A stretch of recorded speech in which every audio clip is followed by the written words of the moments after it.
everyone, welcome back to Ace Attorney Investigation Collection. Thanks so much for waiting, thank you so much for joining. Stealthy, come on. Vtuber, Kariga, come on. Jojo, hello. So again, I've been battling with my own demons, fucking YouTube. Okay, guys, I tried yesterday midnight stream. It died. It is a private stream. Okay, I test the private stream. It died after 1 hour. On the morning, I tried streaming as well. It died after 1 hour and 45 minutes. And just now on 6 p.m. I try again. It did continue for like 2 hours. It continued until like 8 p.m. But I have to stop it because, I have to stream soon after 30 minutes. I've been battling my own demons with YouTube. But I know I'm not the problem. I am not the problem. What the fuck? Many streamers say it's YouTube issue. Oh, really? Okay, thank God I'm not alone. The thing is, I don't know other content creator. So I've been trying to figure out what's the problem here. I reinstalled OBS. I set YouTube as primary. Nothing works right. So even trying to testing the stream on my own. For now, I feel like it's getting better. I don't know. But yeah, I'm just glad that there's Twitch. So in any case, if it died, you guys can go to Twitch. Many Indonesia streamer have similar issue. OBS green, connection good, YouTube shit. Thank you for telling me, Kariga. Now I'm feeling better. So it's definitely, I think it's Singapore YouTube server or something. Yeah, we definitely connect to one server in the Indonesia, Malaysia, Singapore. So definitely that's the problem. Thank you for letting me know. Here, come on. Welcome, guys. Oh, you guys are here, right? Hopefully you guys gonna marry me. Gonna marry me in Webin's on Thursday, guys. Okay, Thursday. Please be here when I need to marry. Yes, I need 5%. Hello, guys. What? I need 5% to marry in Webin's Okay. I don't know who's gonna be available on Thursday for weekend marriage, yes. Unless I don't want. I need a harem. I'm Singaporean. Jojo is a Singaporean. I'm not even shocked, yes. I know for sure, Kirei, maybe you don't have a partner. Yeah, I'm booking you, yes. Okay, Jordan. I'm looking. It should be fine. Wait, why? Which why? Yeah, probably C server got fucked or something. Okay, guys. I was gonna play Wearing Smith today, but I feel like there's nothing really going on.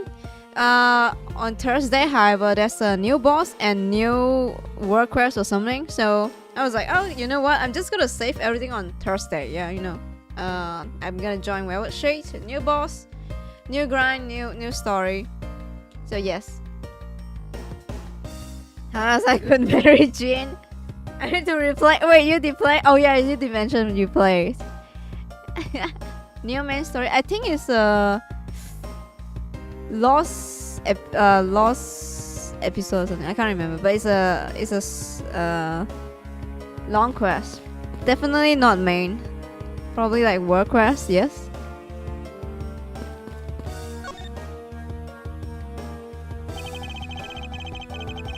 Okay, right now this episode is very weird. Hopefully it's gonna get better. If not, I'm gonna be annoyed because of the character, yeah. And the weird ass investigation. What do you okay, what do you want to ask me about? The current case of the murder called Thorpian Embassy staff member. I have heard that people have begun calling it the second KG8 incident. Only among you law enforcement types. And what about it? Okay, she is a bitch. she's a weird bitch. So let's see. I'd like for you to tell me everything you know about the original KG8 incident. I'm afraid I can't help you. I don't know anything beyond what was reported in the papers. No, I believe you know much more. Since you are directly tied to the KG8 incident, I appreciate if you stop with the false accusation. Probably her name. You? CU? CCU? False accusation. Probably we have to put like connection. CCU. Yeah, her name is Yu, so probably family name. Baseless outbursts are useless both inside and outside the courtroom, don't you know? I do. But I also know that I do have a leg to stand on here. Okay, I'm not gonna read that. She's weird.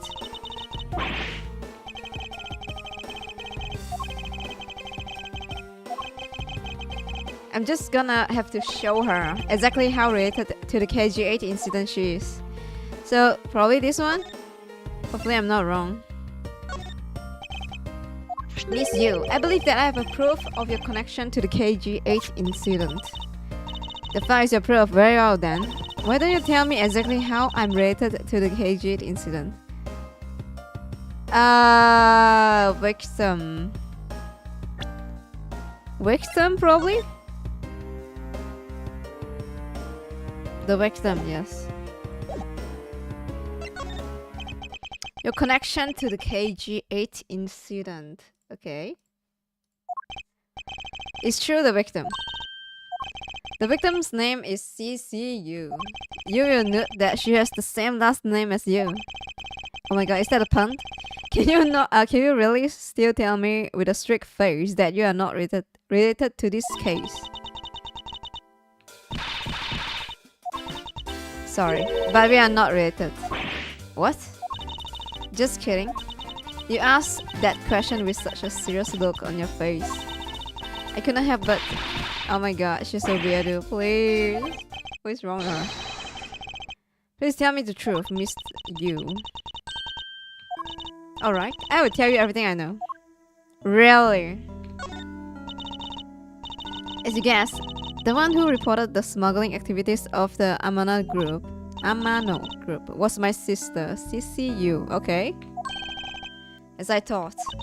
And she was killed right before she was to testify at the impending trial. By many caution. Okay? But because he was tried once and was acquitted, he gets to live out of his rest of his cushy life. Cushy? Gucci? Completely carefree. I see. All pork girls like this? What the fuck? I do not know. Because I'm not the pork girls. I see. Lack of evidence. Wait, what? She's just weird. Because of lack of evidence? No, I heard that the evidence to convict him did exist. What? I heard it was from Mr. Faraday himself after Mr. Kochhan's trials was over. I don't know how to read the name. Apparently, a man in black made off with the most important piece of evidence. Man in black? Then the evidence had been tampered with. Isn't it just like a criminal to do something like that? The smuggling ring being run out of Amana Group by one of its secretaries. They bailed Mr. Kochhan out. Turns out they were in a lake with each other all along. How big was that smuggling ring? Was it a large operation? I don't really know, which is why I wanted to become the lead defense. On this case that people are calling the second KG8 incident. But I haven't learned anything new at all. I was probably expecting too much, you know. I know.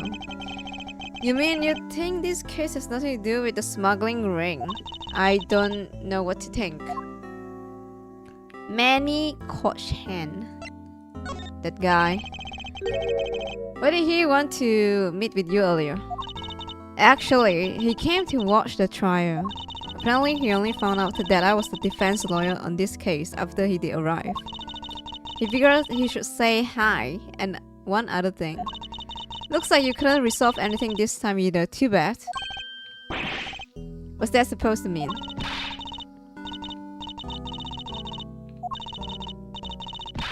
I give him a good slap across the face. The way she talks about slapping him as she laughs is kinda creepy. She is kinda weird.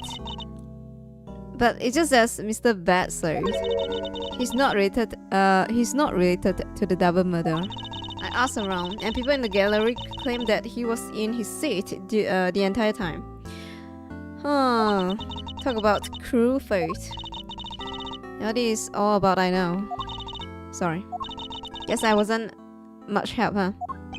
It's not true. I'm sorry I made you recall such painful time in your life. Wow.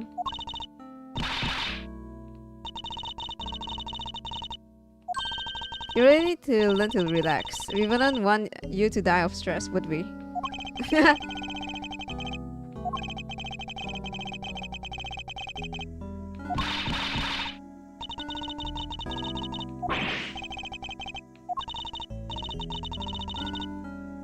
Did you know laughter is the best medicine to Ashworth? Depends, no? Don't you get tired of making such a serious face all the time? I'm charged with making sure that all the criminals of this world are found guilty. I have no need for laughter. Wow, wow, what a chunibyo. There you go, making that face again. Oh well. I've got to get going. I still have a few loose ends I need to tie up. Okay, she's gonna leave. Yeah, she's gonna laugh. I don't know why. Maybe she's the type that laugh at her type. The KG8 incident and this murder investigation. It is my belief that these two cases are related to each other somehow. True? There's some like key person in here as well. You know, compare. I mean, yeah, along with the KG8 incident. Miss Yu, her sister, and the guy is here. Plus that Detective Gumshoe. It's obvious he's lying. Even though the lie is hurting his chances. Oh, he's lying? He's not at the corridor the whole time? Clearly, this case is far from over. But whether or not that detective is the murderer can only be determined once I have complete my perfect investigation.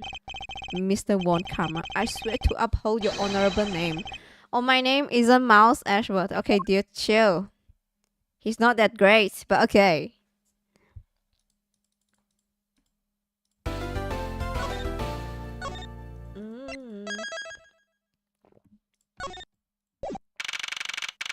Let's go. Sir, what is to become of the trial into the Cortopian embassy staff member murder? Indeed, since both the suspect and the prosecutor are now dead, the case will be dismissed. In other words, the trial ends here prematurely. Ah. Well, you have to wait just a bit longer for a big debut. I suppose it can't be helped. Yeah, I guess like, you know, like both the suspect and the prosecutor died. There's no case to go on, no? You probably did something embarrassing, so you didn't want to admit it? Oh god, yeah, usually it's the dumb one. Like, I thought it doesn't, you know, it doesn't matter. You guys don't need to know that I fart in the corridor, you know, and I opened the window or something. The evidence for this trial will be transferred to you in a little while. So, what do you think about the murder of the Cortopian embassy staff member and the murders of Mr. Faraday and Mr. Realm? What an outrageous circus it has all become. That Faraday brought it up upon himself with his naivete. And An outrageous circus, sir, right? I grow wary of this topic, Ashworth. I will have you assigned to a different case. Papa! This fucking lolly. You will come and watch my courtroom debut next, won't you? I will consider it. Wow, he'll really love his daughter, huh? So if I may, please allow me to continue with my investigation. Whatever for. I know there is already a suspect in the murder of Mr. Faraday and Mr. Rell. However, there is not enough evidence to prove that it was he who committed the crime. I'd like to continue investigating in order to find the perfect proof of his guilt. The perfect proof? Don't make me laugh. A worthless person like you has no right to claim such a thing as perfection. Wow. Look at this guy. Papa? Who do you think is the real culprit behind these murders? Miles and I, we are competing to see who can find the real killer first. Plus, being able to investigate a real crime scene is a really rare opportunity. It would give us some real experience, a real life experience, true? Wouldn't you agree? If you want to investigate this case that much, then do it as you wish. Then you are allowing us to continue. In court, your top priority is to win.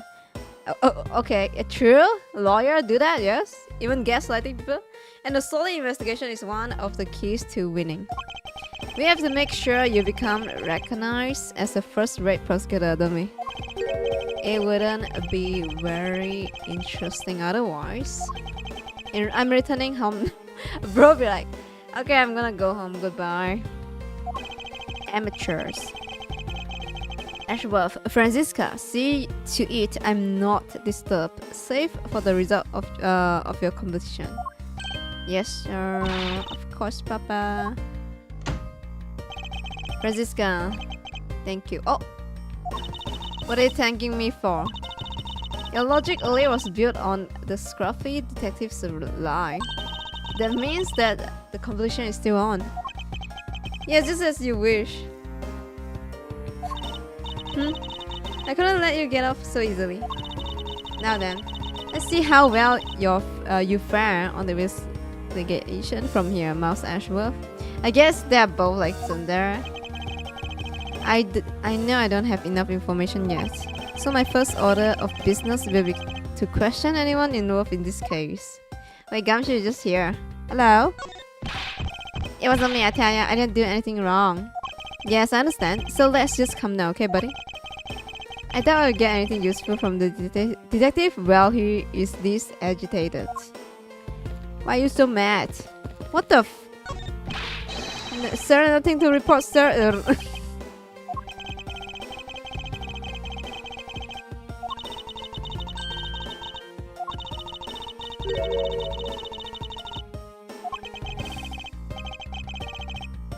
Why is bro sleeping on sofa?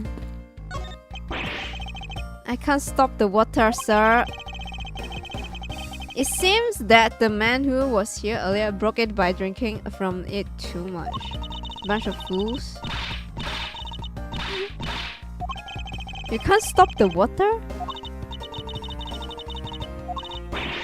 That's funny.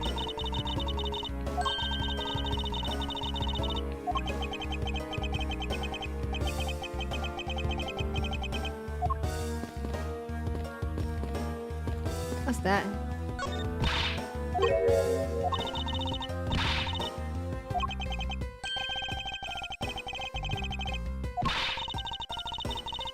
Is the crime rate really that low in this country, or maybe the police lack of proper motivation to get out there and catch the criminals? Wow. I'm afraid I can't comment on that, however. I can say I have my doubts. About the younger detectives, sounds to me like they are in need of a stricter hand.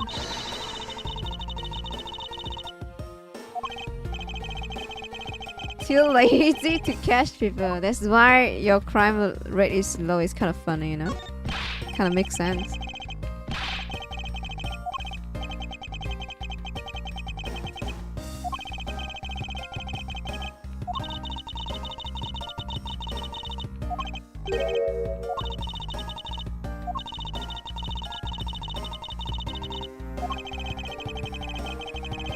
police are just fooling around. Hello? What about you?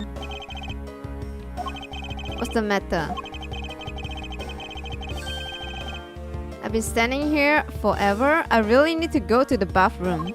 Why don't you just make a quick trip? The nearest one isn't that far, is it? No, it's a short way down the hall beyond this door, but I don't want to be blamed for anything that might happen while I'm gone. So I'm gonna hold it. Perhaps Detective Gumshoe can be a positive influence on the force after all. I'm gonna hold it. Did you go to toilet just now and lied about it? It's you, Ashworth, and who are you? Wait, you were at the crime scene just now, weren't you? You should be despaired for not knowing who I am. Despaired? I'm Francisca Von Karma, and I'm about to become the successor to the family name. About to? I guess that means that for now, you are still just another kid. In which case, it's only natural that I didn't know who you are. What? Why are you whipping me? Anyway, it looks like they are planning to hold the evidence a bit longer. If there's one thing I can't stand, is waiting. I'm terribly sorry, but I have a few more questions to ask of you.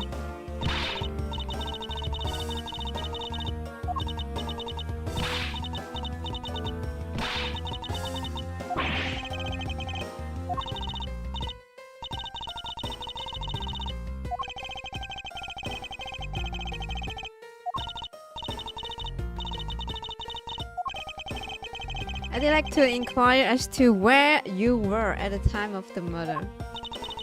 Oh, we were in the defendant lobby number 1 the whole time, up until we heard the gunshot. I see. The gunshot is from number 2. And by we, I mean Mr. Bat. If you don't believe me, feel free to ask him yourself. Okay. Welcome. You were with Detective Bat. Why? We had a little something to discuss, that's all. Really? She's kind of sus. So I take it that you are acquaintances with Detective Bat?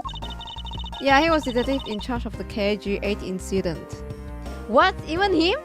Wait, I didn't remember this. So like, a lot of people from the case is here now. Detective Bat is also related to that incident. That's right. He was the one who was supposed to protect my sister, Sissy. But you know how that turned out, don't you, Ashworth? Mouse Ashworth, I have no idea what you two talking about. Chill, you kid. I've heard of the KG8 incident from my papa. But how does that case related to you, Miss Yu? The victim of that case, CCU, was my little sister. Yep.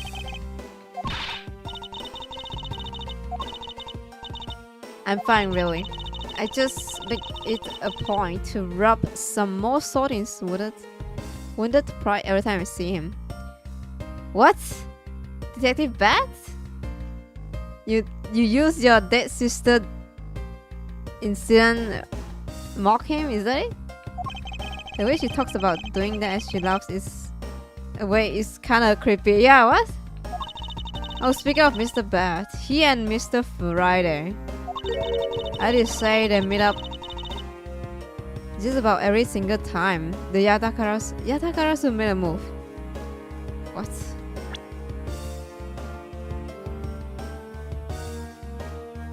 Mr. Friday and Mr. Bat? Okay. It was practically a given that the two would meet up at every one of the crime scenes. I see. He did mention that he is in charge of the Yatakarasu investigation earlier. Maybe I should ask her what she knows about the Yatakarasu in more detail. Okay. Time of the murder. You claim that at the time of the murder you were with Detective Bat. But don't you lawyers usually discuss the trial with your clients during the recess? True? We do, and that's what I was planning to do. But Mr. Friday was being rather threatening, and he dragged Mr. Rel away. Okay. After that, Mr. Bat came into lobby number 1, so we just stay there and talk. And what did you talk to Detective Bat about? Nothing interesting. I just insulted him some. Talk about how the trial was going, and then I insulted him some more. What the fuck? She's toxic? He said it. She's a bitch and toxic both at once? Damn. What are you gonna... What's that mean? Anyway, Mr. Bat and I were in defendant lobby number 1 when the murders occur. I mean, we can ask Ashwood about this, but he's sus right now, so he's a suspect. So I really can't tell you anything about the hallway on lobby number 2. I see. Okay. Mr. Rel, I'd like to ask you a few questions about your client, Mr. Mac Rel. Now your client first claimed to be the Yaktagarasu. Is that correct? Yeah. Once I heard that it was the Yatagarasu that had made off with the evidence from KG8, I began to ask Mr. Rel all sort of questions, but to no avail. Turns out Mr. Rel was not the Yatagarasu, he had just made that up. He made it up. Mr. Rel's crime was caught on tape by the security cameras. But there is no footage of him sneaking into the Cortopian embassy itself. Hold on, just for a second. Then you mean to say that you knew that he was not the real Yatagarasu? And that he was just another cold-blooded killer? And you were ready to defend him? Yes, that's right. I see. So a defense lawyer is actually just someone whose job is to cover for criminals. That's why defense lawyers are so detestable, but they are no match for us one-comers. Okay, I see. Why don't you save that face for something really worth being serious about? And Ashworth, do you remember what I said earlier? I have my own agenda. I'm still on the hunt for leaks regarding the KG8 incident, alright? And for that you have not a single qualm about defending a known killer? Don't put words in my mouth, I said no such thing. The only way I had to get close to Mr. Rel was to be his lawyer. I had no intention of covering for him ever. What? Get close? Okay. So don't you dare suggest I was going to. Okay. I'm sorry. Forgive my rashness. Oh, she's pissed. Miss you. I was wondering if you could tell me about the Yatagarasu. The Yatagarasu, huh? I don't really know much about that character myself, but I do get a lot of consultation requests from companies to defend them. Requests from company? The Yatagarasu isn't some petty thief out for money, you know?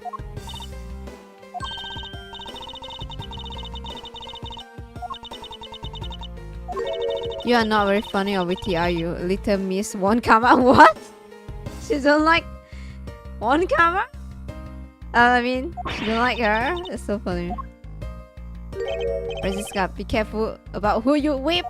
Choose carefully with my super. There, I choose carefully, just like you wanted.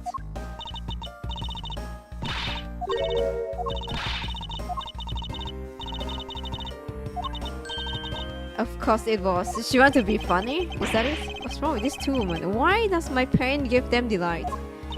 Because they are... I don't know, they are sadist. So in the end, what is Yatagarasu? I have to say, I've never even heard of this thief when I was in Germany. The Yatagarasu deals in information, namely in digging out dirt about backroom dealings and the likes of companies. The Yatagarasu is vigilante, who steals such info and then makes it public for all to see. Vigilante or not, this person sounds just like another criminal to me. I suppose you could put it that way too.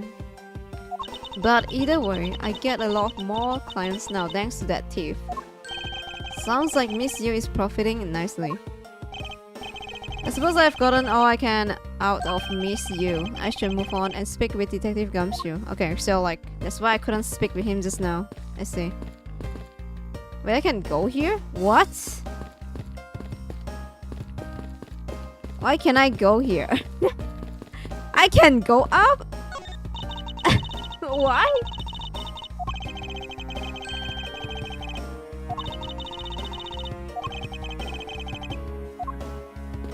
It's too funny.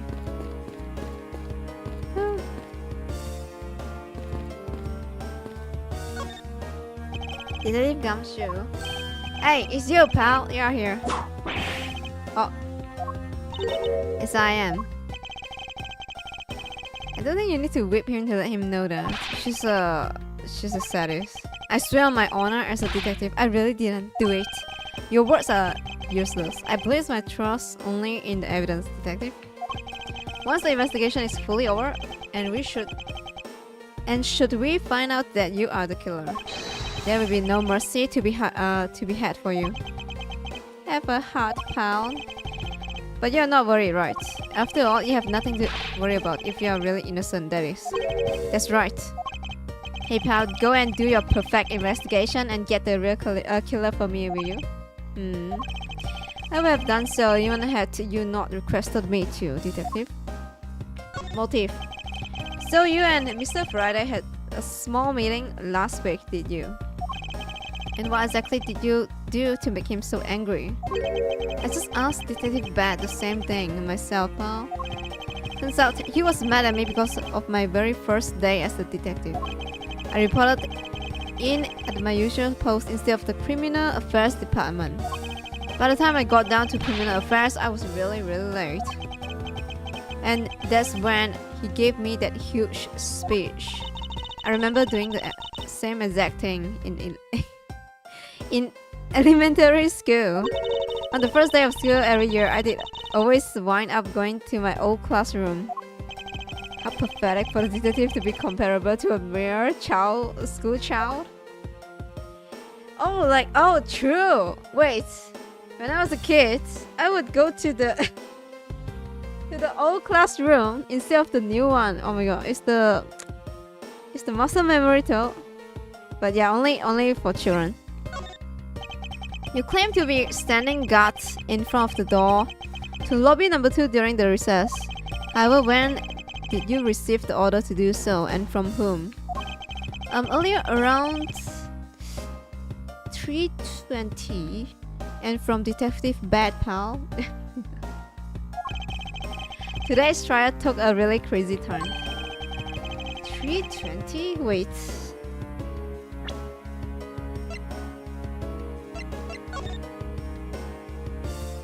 They died approximately at 4 p.m. Okay.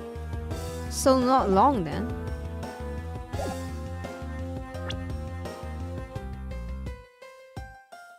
Maybe someone bait him to be there and then paint a murder on him. But like, hey, you go there and got the door, yeah? At 3:30. 3:20, sorry. Okay. And yet something did happen, correct? It looks like it was total waste of manpower to assign you to guard duty. Oh, ow. Your words stink worse than your whip, pal. So it was Detective Bat who ordered him to stand guard, huh? Okay. No, both are sus. Detective Guard and the woman just now, Miss Yu. For me, they're both kind of sus right now. I don't know. Now then, Detective Gumshoe, is there anything else you'd like to tell me? Nope, not a thing, pal. Oh, he's hiding. In that case, allow us to take a look at what you are carrying on your personage.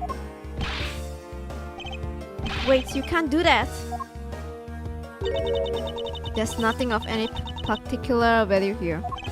Well, my handcuffs and badge were confiscated by Detective Bat, so you know. And what is that open envelope I see sticking out of your coat pocket? Hands off, pal. Just show us to what? Show it to us already. What? Bonus?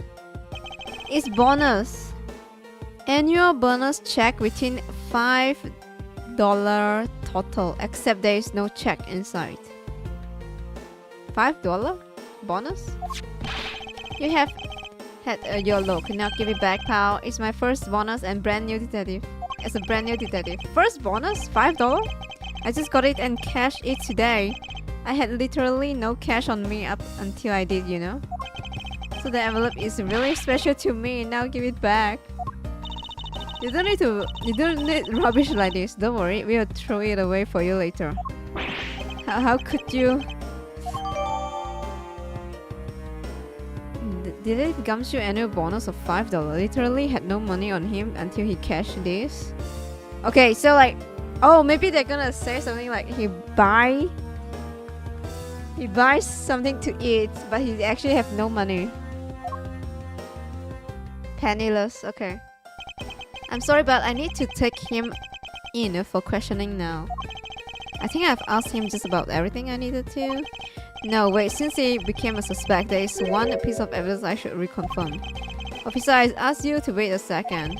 I still have one thing I'd like to reconfirm with Detective Gumshoe.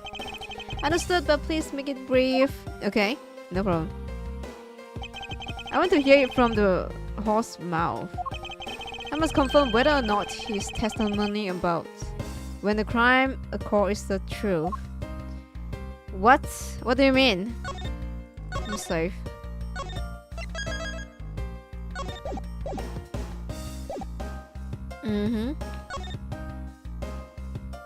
Maybe I have to present.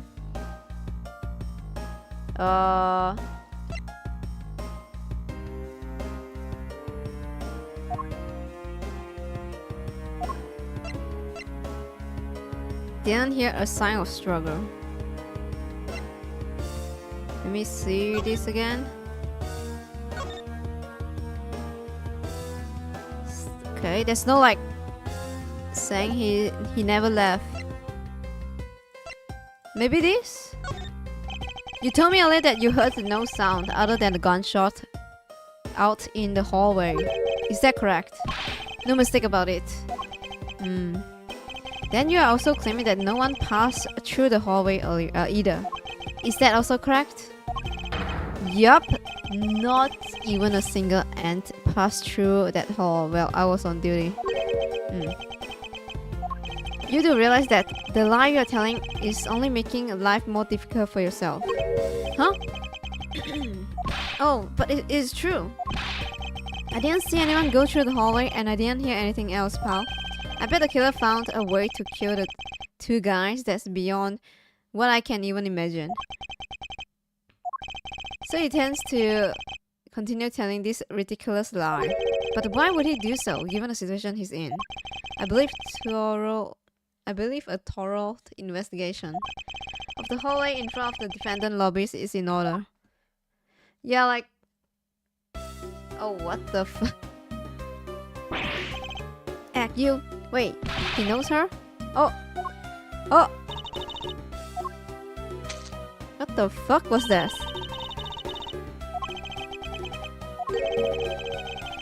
Wasn't that the child I changed money for earlier? Probably she wants to buy something to eat? Okay. Kids can sometimes be so cruel. It looks like she dropped something. What? Swiss roll dropped by the mysterious young girl. Says courthouse special on it. Here we go. Maybe you should arrest the girl. She might turn out to be a valuable lead.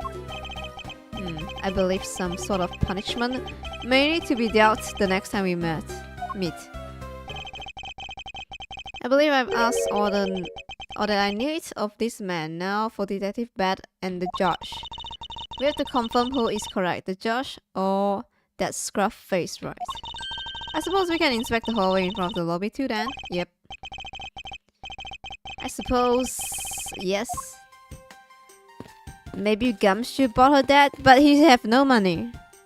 We just got the testimony. He has no fucking money. Here we go, yeah. Maybe he did help her to buy because she's short. But the kid definitely was here. And he's cowering it, probably. Oh, he's probably like helping the kid. He's not saying anything that she's there. So, did you see anything else? No, I don't think so. I see. Well, thanks for your cooperation. It's nothing. Just doing my duty as a defender of the law. That would be all for now. I'll ask again if I need anything. Yeah, okay. Anytime, detective. Now, if you excuse me, I have a few loose ends I have to tie up. Oh, you are the new prosecutor Mr. Von Karma recommended, right? My name is Miles Ashworth, Your Honor. And I'm Manfred Von Karma's daughter, Franziska Von Karma. I've set to become a successor to my genius father any day now, Your Honor. I see, Mr. New prosecutor recommended egg. I bet the tongue. Bro, what the fuck? It's so random. Are you alright, Your Honor? Please feel free to refer me just as just a Miss Von Karma. As for him, just Ashworth is fine. What the fuck do you mean I butt my tongue?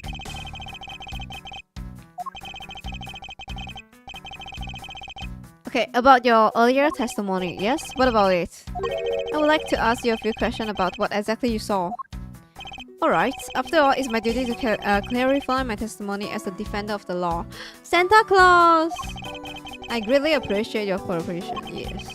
Now the first thing I will need to do is figure out that the detective's exact movements. Okay, I think he would talk about... The one he talk about is Gumshoe, like his movement, because he's still lying to us. Your Honor, I'd like to ask you, where were you at the time of the murder? Did you suspect me or something? No, nothing of sort, Your Honor. Very well, you may continue with your testimony. Your Honor, it's your testimony I'm after. Oh! I have no idea if you were chasing after me or my testimony. Hello? I'm beginning to sense that I might want to avoid being in trial run by this judge. It's too bad. Too bad, Ashworth. He's everywhere. Let's see here. Now then, how should I put this? When you get to be my age, you need to pay more frequent visit to the restroom. Okay. If you go take a look through the window, at the end of this hallway, you will see a small window. This is the window to the men's restroom. Window? You have to climb out. Oh, it's opposite. In other words, you can see clearly into this hallway from the men's restroom.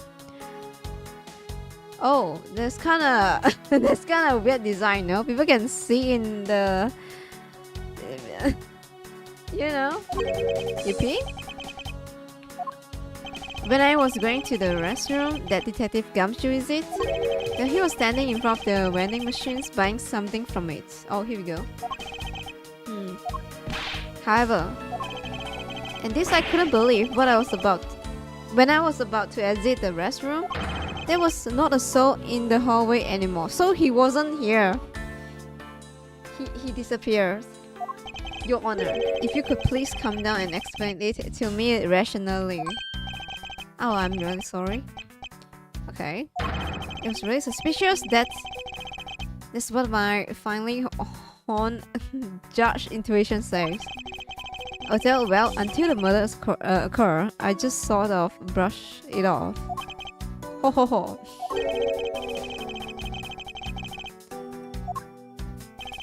It's probably all I'm going to find out from His Honor. So he did saw him, and then when he get out, Gumshoe wasn't here anymore. Yes, I'm sorry I have to help you up. Thank you for cooperation. Yes. Oh, anytime. Why did he laugh like Santa Claus too? The judges in this country seems rather friendly. I think he's more than friendly, but you know.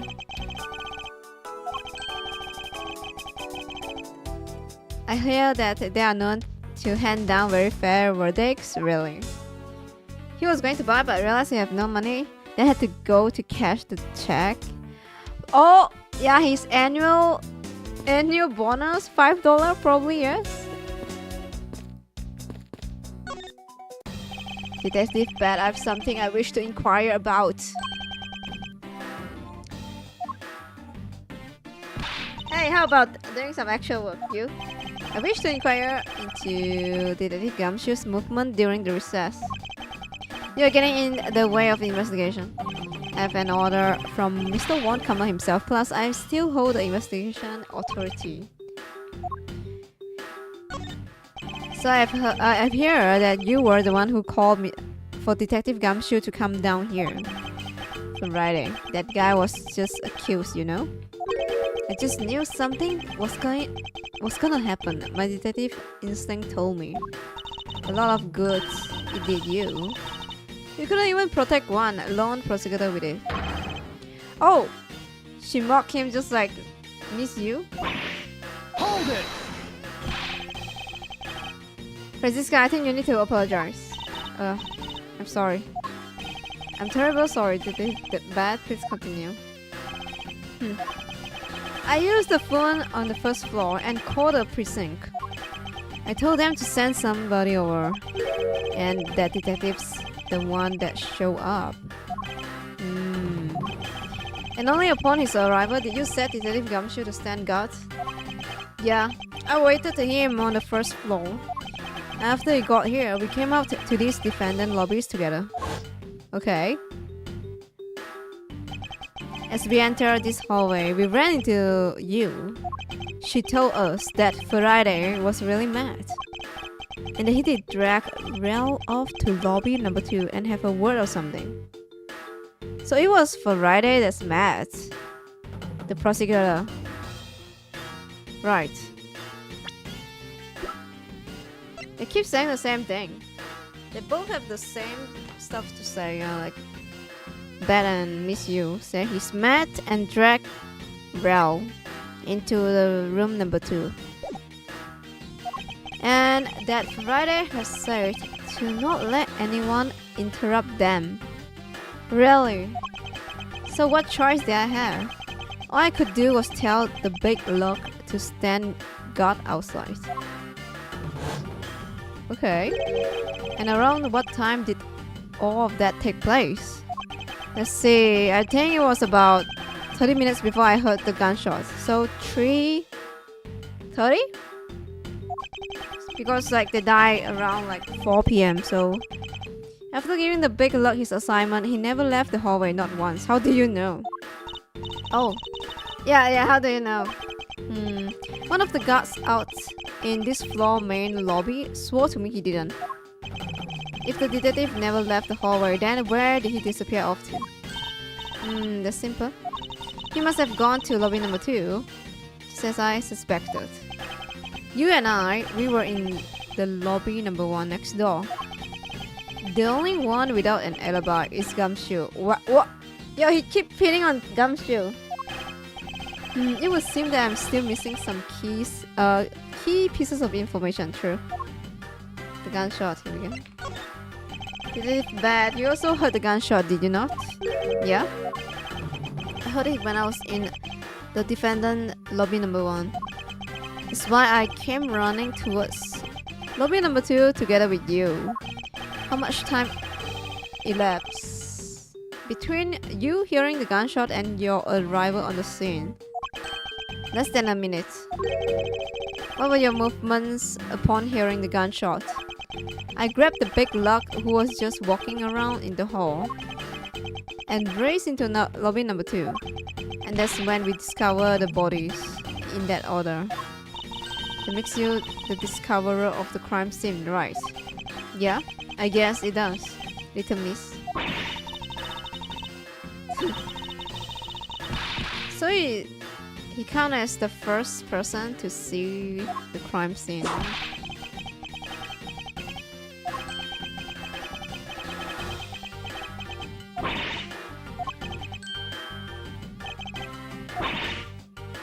What the hell?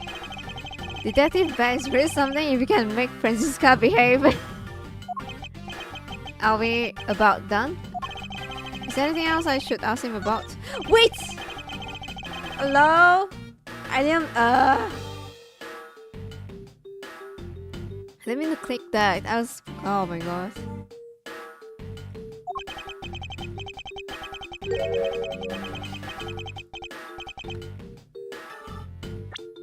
Oh my god. The time he heard the gunshot, it was around the end of the recess and the trial was about to start again, I think. He was supposed to make time for himself to transfer the evidence he was holding. But I got the sense he wasn't gonna show for the hands off, so I figured I should go get him or he'd be late. And just as I thought that, bang, the sound of the gunshot hit my eardrums. So you heard the gunshot right before the trial was about to restart, huh? Are we done? Oh come on, all you are doing is standing in front of the door doing nothing.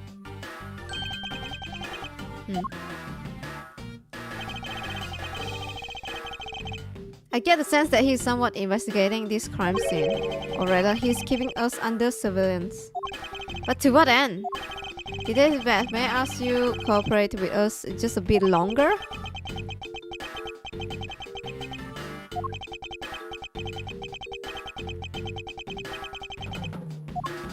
Oh my god, we can't ask more?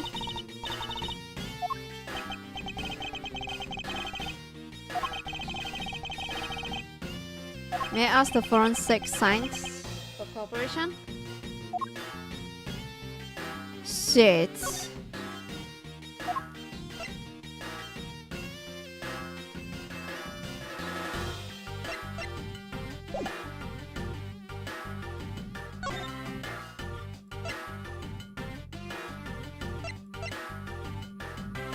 Oh, I didn't mean to select the first one. I don't know if I get it right, yeah.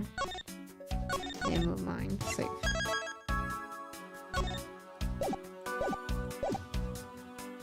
Forensic science. I won't rest. Okay, here we go. Now we can see this. What is going on here? Like, what's that?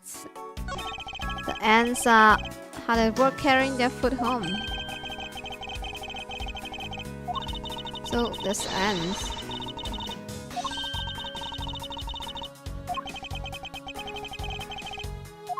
What about that? What's that? What is this? It's pink color piece of trash made out of rubber. Rubber? Balloon? I feel like I've seen something like this before. Well, all I see is a piece of garbage. And you know, the fact that there is a literal running loose inside this courthouse. Simply unforgivable.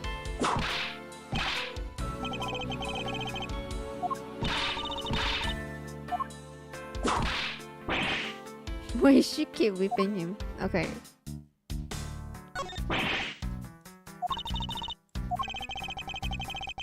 Cactus. Maybe the balloon. Wait, the bang sound. What if it's the balloon stuck on the cactus and then went bomb? Like bang, but it's actually not gunshot? I don't know.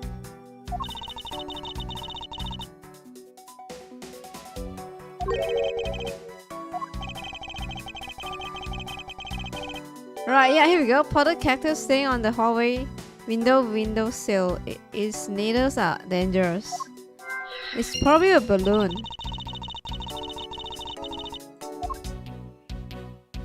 So this is not the real crime scene. It's a setup.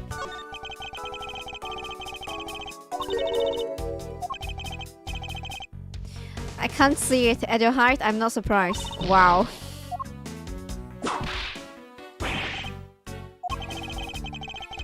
I guess short people have feeling too. Wow, okay. Lol. Okay. Ashworth. Okay, now it's... Oh, what the fuck is that? Is that a hand? Okay, now it's like getting kind of interesting. At first it's kind of annoying. The dirt on this bench. It smells some sort of sweet substance. What? Sweet substance? The dirt? Can't believe there's someone going around dirtying the courthouse for shame. Hold it! Calm down. Now take a good look. Doesn't this smudge look kind of like a handprint to you? I suppose it could be. Which means that perhaps we can leave the prints of the person who sold this bench. I see, and we'll know the identity. We'll know the identity of our mystery slob. It's probably the kid. Atagarasu kid. Who they belong to? Oh, the fingerprints belong to Detective Gumshoe. What? Oh, interesting.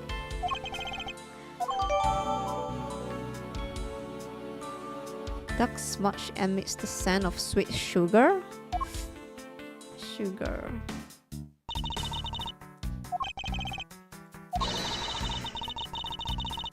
Now we know the identity of the person who dirtied the bench. I sense that you and I will be using this information in a very different ways.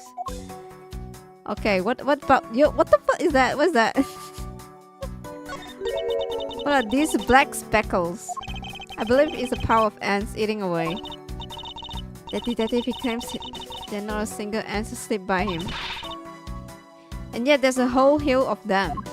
But what are they eating? What's that?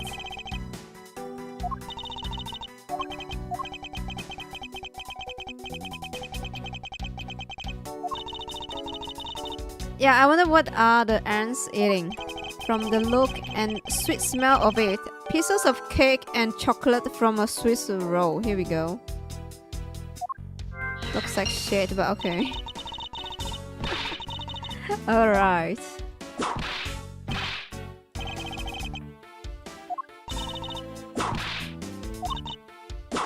Oh my god.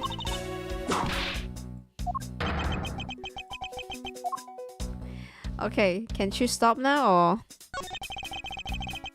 Ants are pouring out of the hole in this bench as well. I wonder if the inside of this bench consists of nothing but ants. Ooh, what the fuck? Ew. Ew, hell no, please. Are we done investigating there? Okay, we're done there. Okay, we can check this probably. Vending machine sells snacks and various of other foods.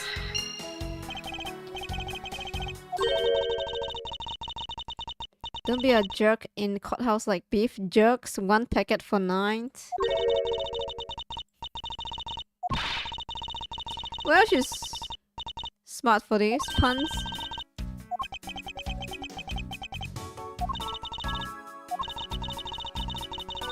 I wonder if the Swiss roll the little girl dropped is from this machine. I guess so. $6? Then it's not enough if Detective Gumshoe trying to buy it.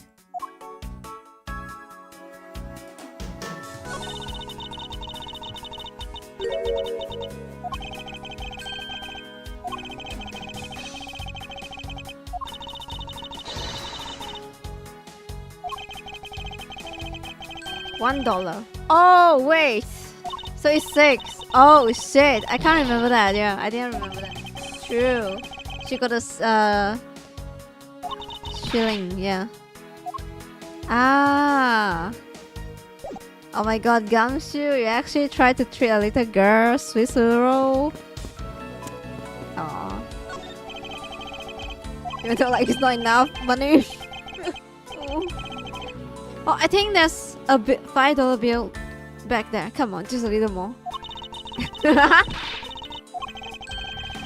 What the fuck?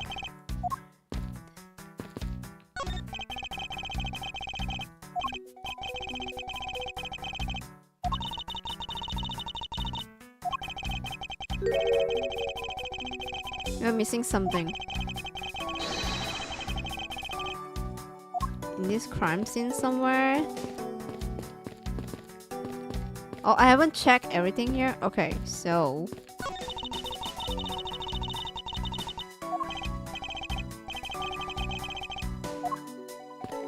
So this one. Okay. So I have to check everything here. Wait.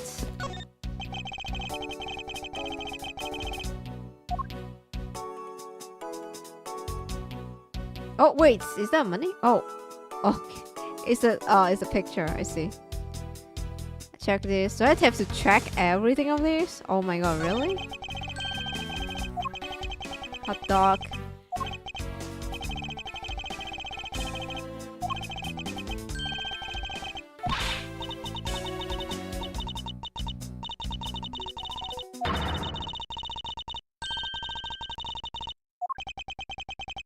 Objection! Guilty dog, she say. Objection!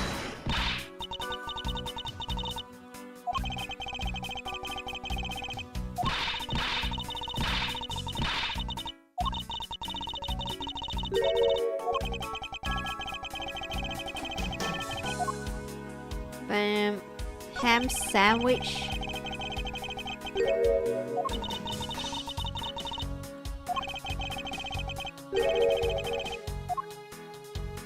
Milk, orange juice. Orange juice is $9. Holy, orange juice is actually more expensive than ham sandwich. What? There's like protein and you know, veggie in it. Holy.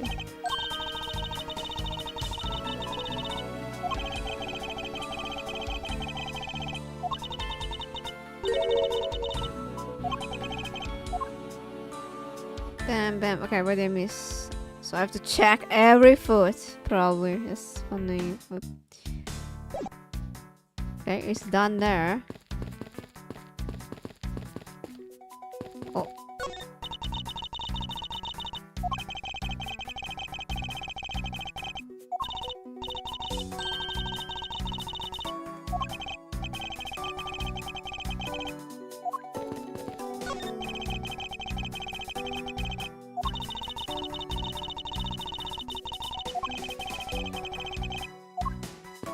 So I can use Q now, probably.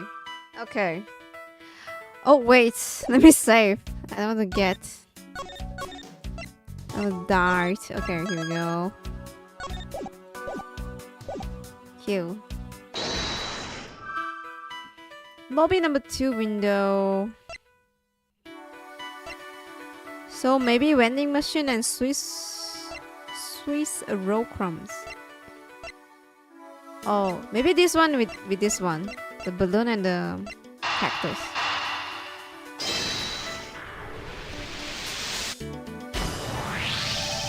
These bits of chocolate and cake could there not have come from the Swiss roll? Why would a courthouse sell a thing like that?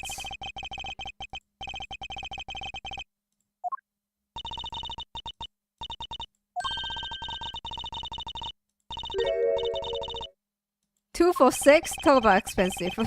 True. Yeah.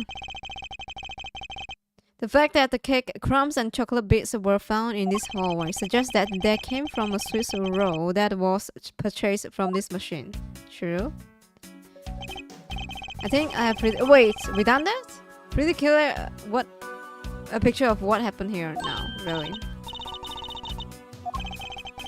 Detective Gumshoe must have sat on this bench as he ate a Swiss roll. And as he ate, he dropped it on the floor and slid the bench.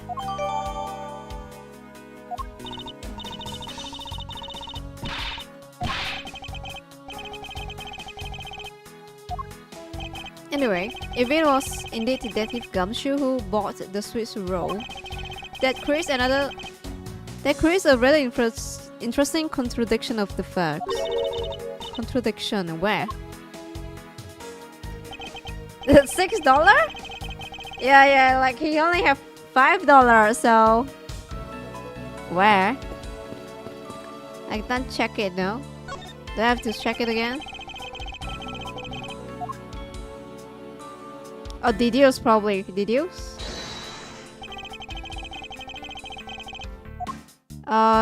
He only have $5. Eureka!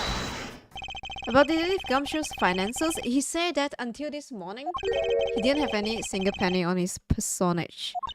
Just how poor is that guy? If his bonus really was just only $5, then he should not have been able to purchase a pack of Swiss roll. However, facts being as they are, we found cake crumbs on the floor, meaning Scruffy must have bought a pack somehow. Indeed, that detective should not have been able to purchase a pack, yet he did. The question is how? Question is how? Okay, I wonder if I can connect that to... Wait, let me... Back. Save.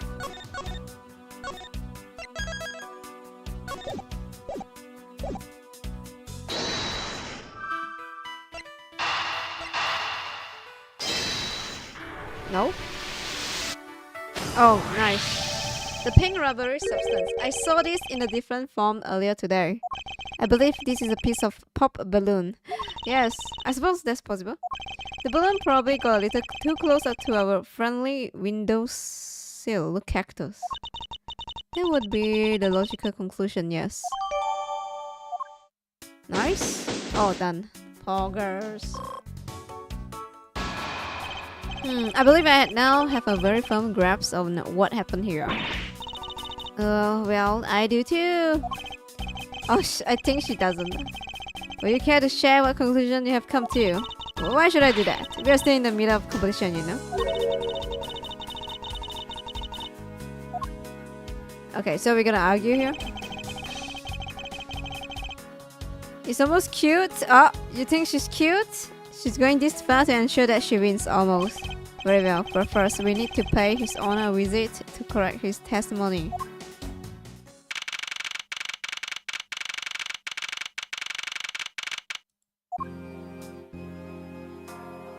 Santa Claus. Your Honor, if I may, I'd like to test your witness testimony to see how it stands up. You doubt me? Am I your new suspect? In a sense, I suppose you could say that. Even you, a judge, are nothing but a common witness before one comer. Silence in the courtroom. Silence, I say.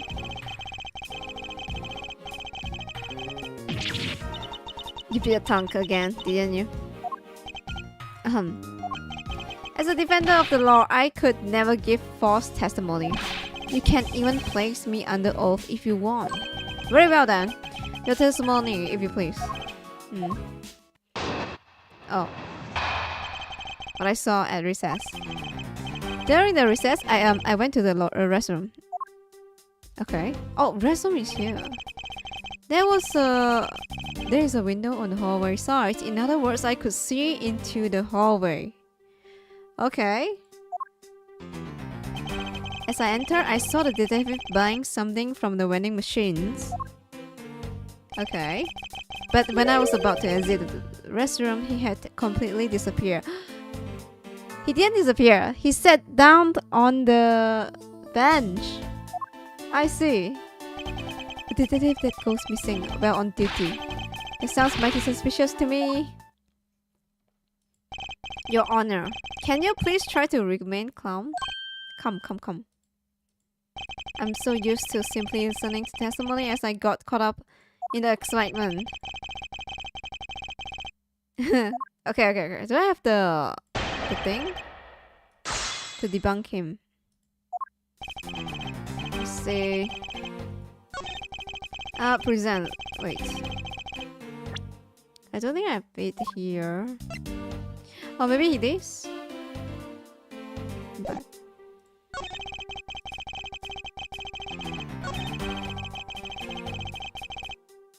Oh, maybe I have to press sometimes. I don't know. Let me press. Press. Hold it!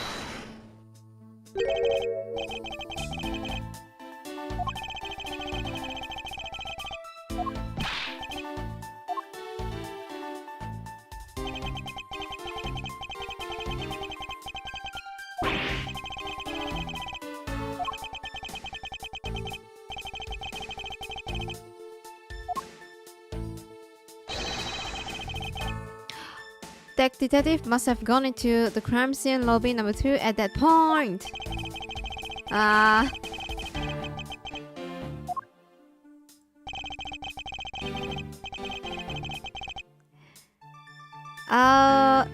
Okay, is either this or this? I don't know which one to present.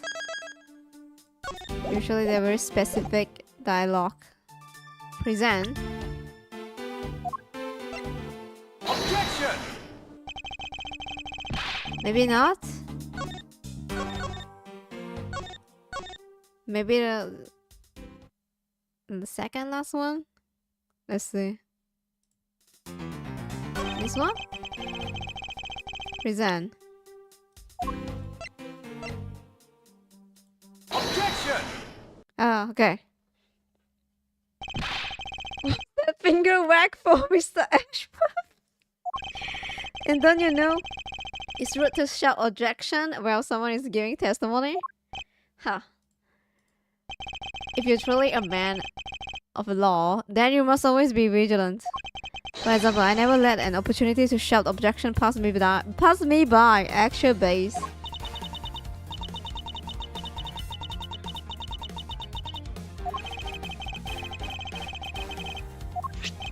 Your Honor, I wonder if you might take a look at this for me.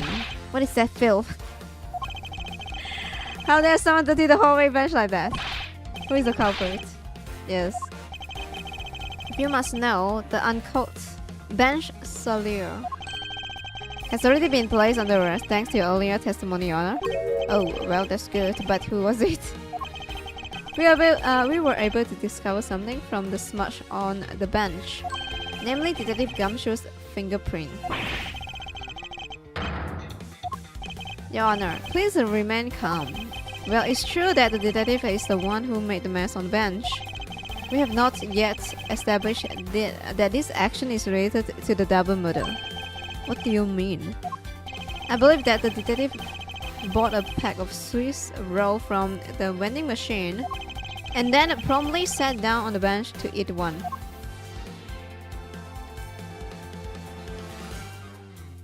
The cake crumbs and pieces of chocolate on the floor under the bench. And Detective Gumshoe's fingerprint prove my conclusions to be true. Oh, but I still don't understand. Is this whole thing related to how I couldn't see him as I was leaving the restroom? It is indeed. The window in the hallway was built rather high up into the wall, at around a grown adult's chest height. As evidence, I submit that Franziska herself was unable to see out of that window.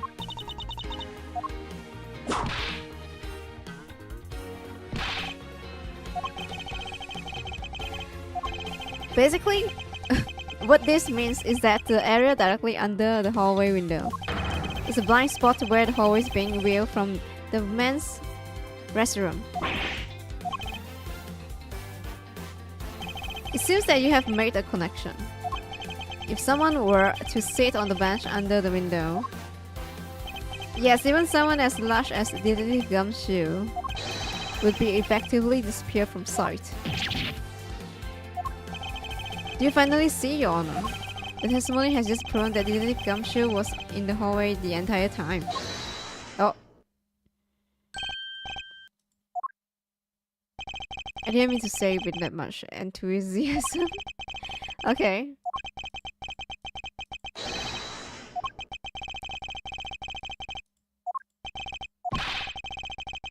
I remember something else just now.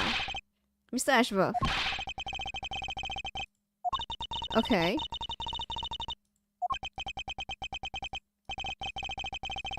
So, new testimony? I suppose it's possible that you can't see a seated person from the restroom window. However, that doesn't mean that the detective was sitting there when I looked. Anyway, I forgot to testify earlier. Oh. As I was leaving the restroom, I heard a loud bang of gunshots. Bang?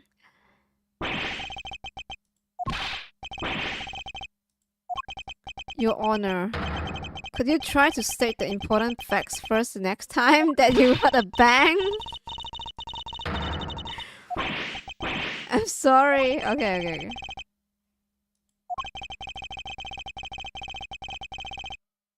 Wait, what?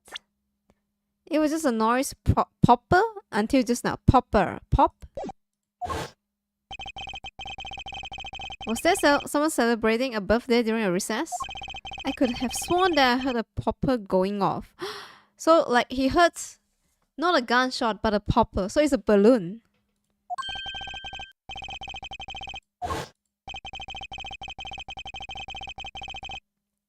The most critical point in this argument is when did the judge look into the hallway? And whether that lines up with when the gun was actually fired. Okay, bang. Loud sound.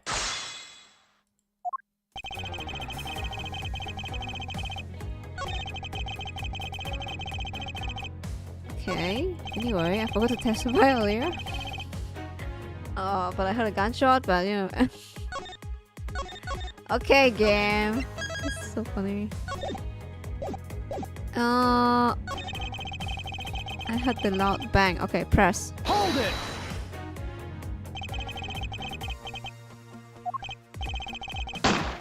I heard it. Bang. Oh, knee-jerk reaction. Oh my. Oh, Your Honor, please remain calm. Oh, sorry. Yes, sir. Sorry about that. Sir? Call him sir? Okay. When I heard the gunshot, there was no one in the hall. I should know. I looked. There was no one there.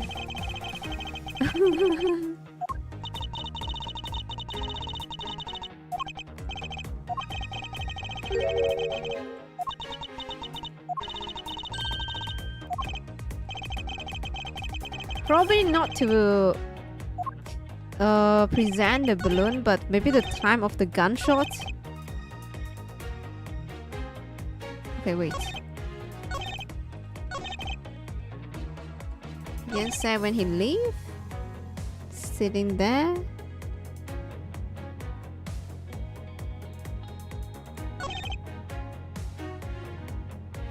Okay, wait. Let me see what can I present. No, not this. Oh.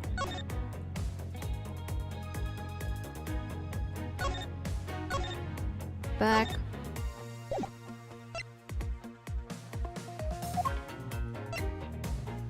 He heard the gunshot right before the trial was about to start again. Okay, maybe this one?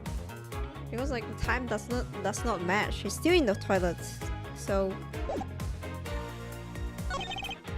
as I was leaving the restroom. Okay, option save. So like the time is not the same?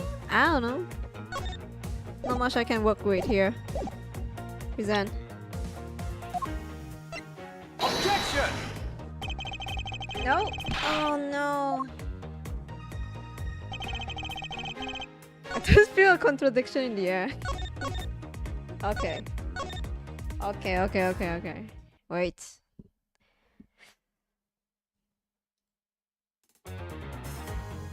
I heard a loud bang.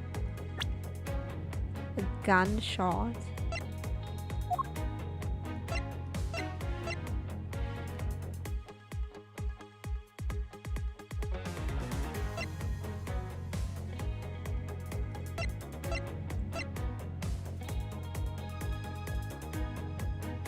Pink balloon.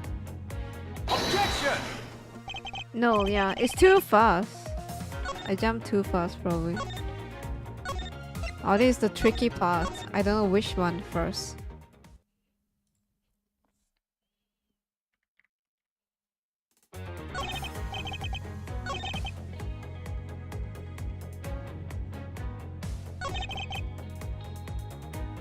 Okay, it's nothing.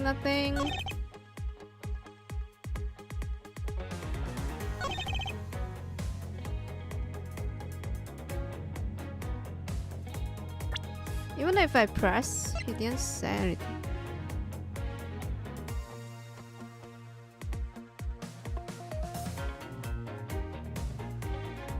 Mm.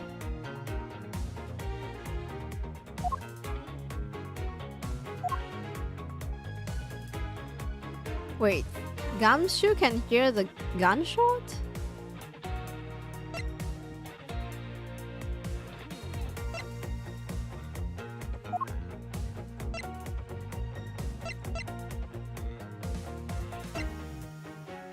Wait, not this one really?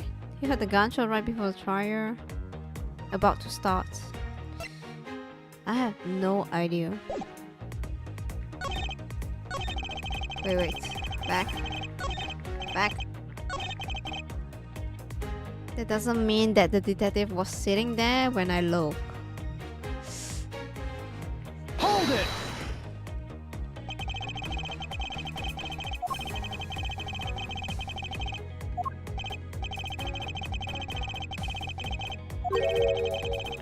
Maybe about 20 minutes until we reconvene. Yes, that sounds about right.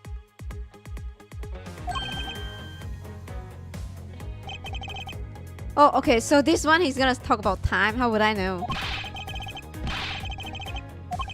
Honor. Yeah, get into it. We need the time, yes.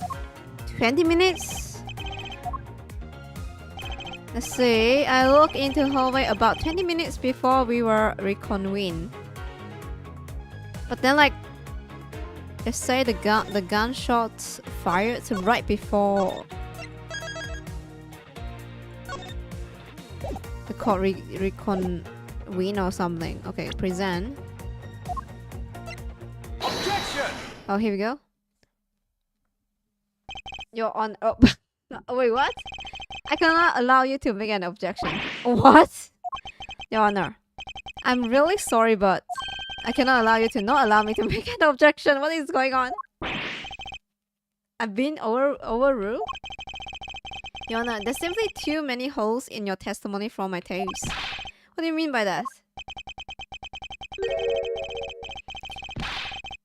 You claim that you heard the gunshot during the recess, but that is simply not possible.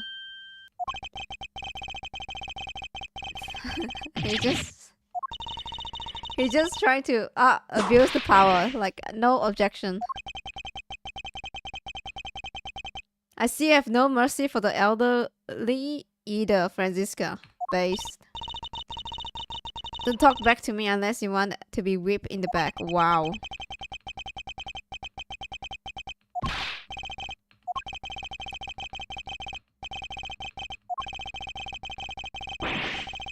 And okay, my ears is my ear is working. And I heard the sound of a gunshot loud and clear with my 2 ears. 2 ears. Your Honor, I have here an interesting bit of testimony. It's from Detective Bat. According to him, he heard the gunshot right before the trial was about to start again. What did you just say? Your Honor, you just said that you heard the gunshot about 20 minutes before we were to reconvene. How do you explain this glaring contradiction? It can't be. Unfortunately, that is the truth. But I heard it as clear... Wait, what? It clear as day. Bang! The loud sound of gunshot. The sound of a gunshot, we keep returning to this point of contention. And that piece of evidence, I always did wonder why I found it where I did. However, now I understand what that gunshot the judge heard really was. Unfortunately, Your Honor, this is what really produced the gunshot you heard. Here we go. This one, bam, it's balloon. I found this object in the hallway earlier. What is that pink substance? It may look it, but this is actually a piece of balloon. I see. And I suppose you would like me to accept the pink balloon into court record. Your Honor, I present this piece of evidence in order to overrule your testimony. What? Your Honor, your argument goes as follows. You saw no one in the hallway when you heard the gunshot. Now, there is no guarantee that the detective was sitting on the bench at the time. Therefore, you believe he must have been at the crime scene, defendant lobby number 2. Am I correct? Yes, that's exactly right. Let me ask you something.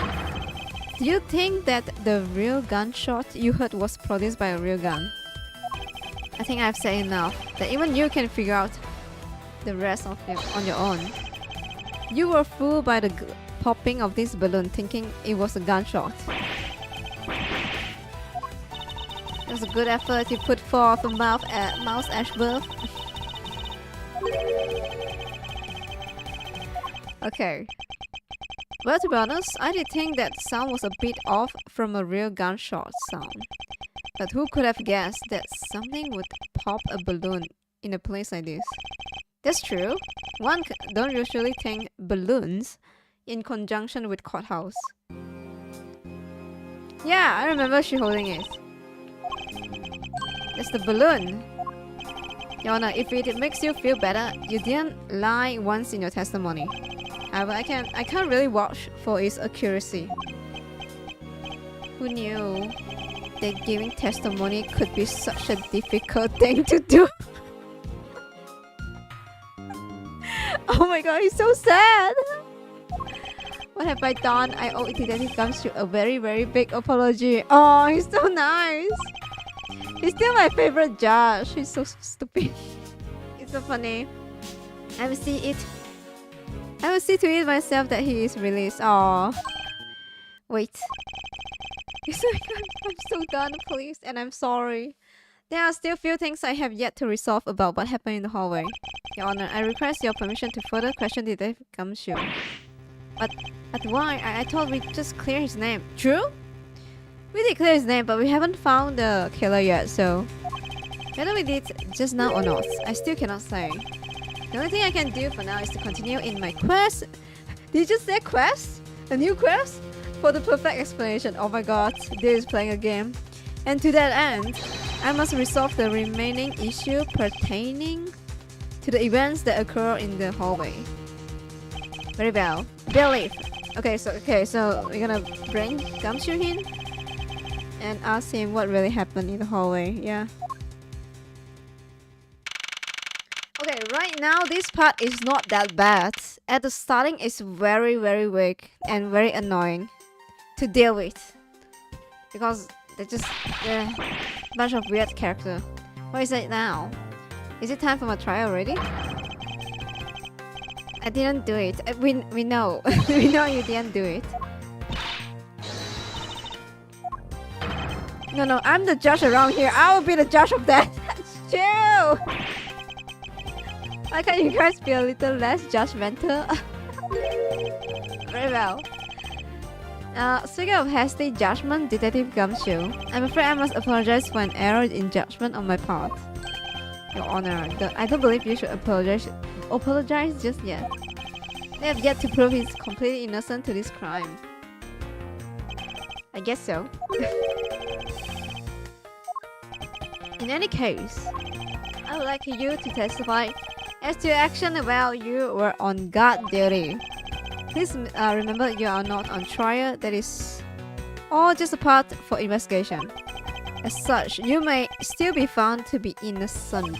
However, if you should give false testimony, yow, my whip will object loud and clear. Wow.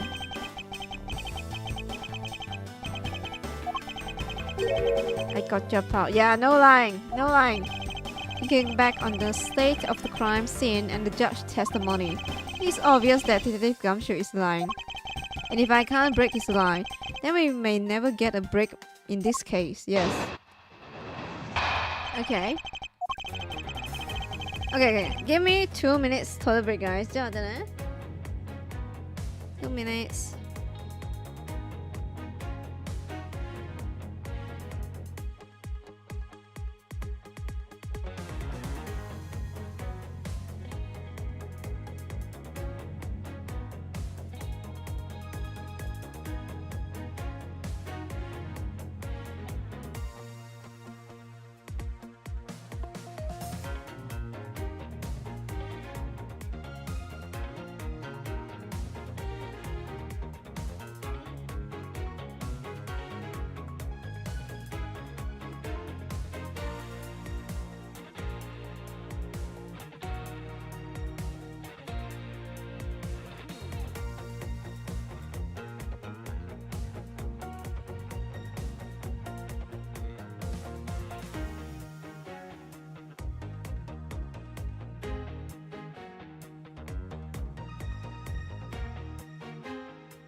Okay, I am back. Okay, thanks for waiting. Continue.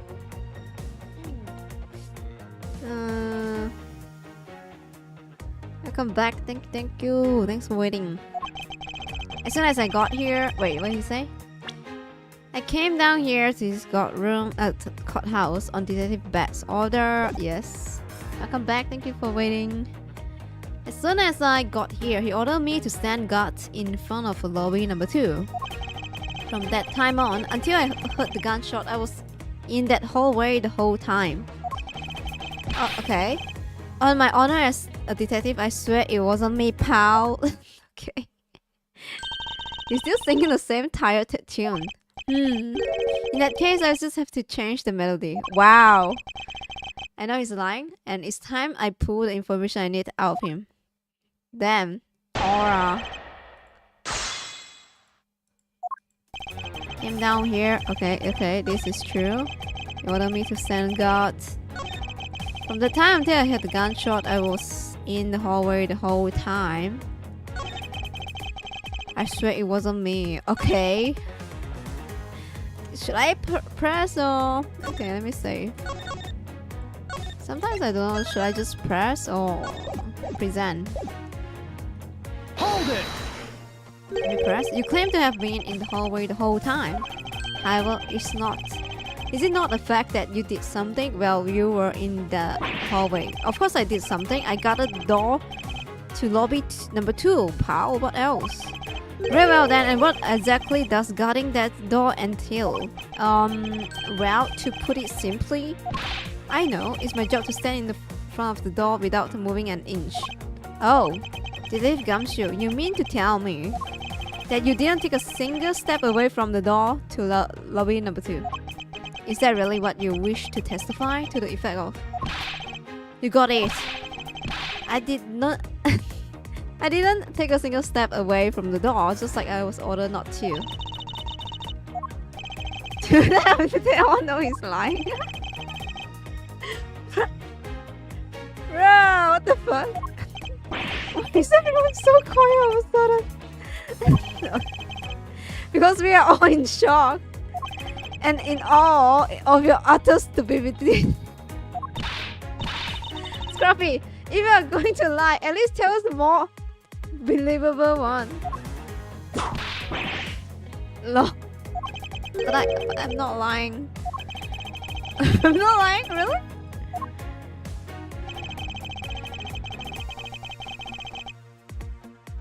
Okay.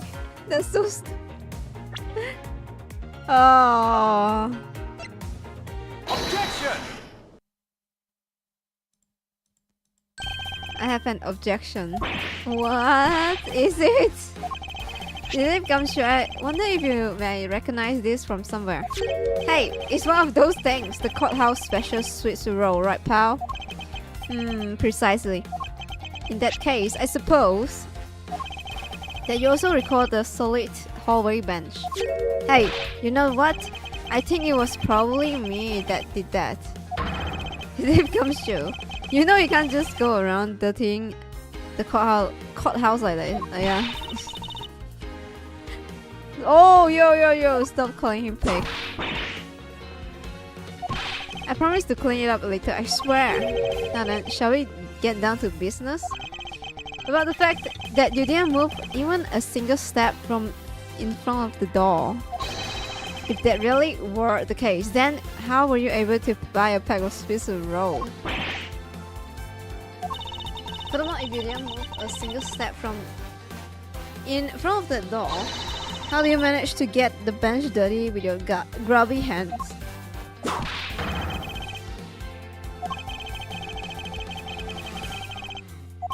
Oh, alright, I confess, pal. Okay, finally.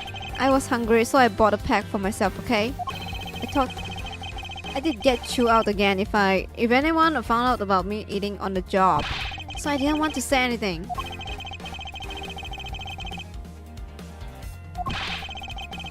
I clearly saw you buying a pack of Swiss roll from the vending machine. Okay, I'm sorry for lying. But that's all I'm sorry for. You got that? Because I'm not holding anything everything else back. There's something I don't quite believe about it. Yeah, like the balloon. Like he didn't tell everything. What about the balloon pop? And he doesn't even have enough money to buy a Swiss roll, so...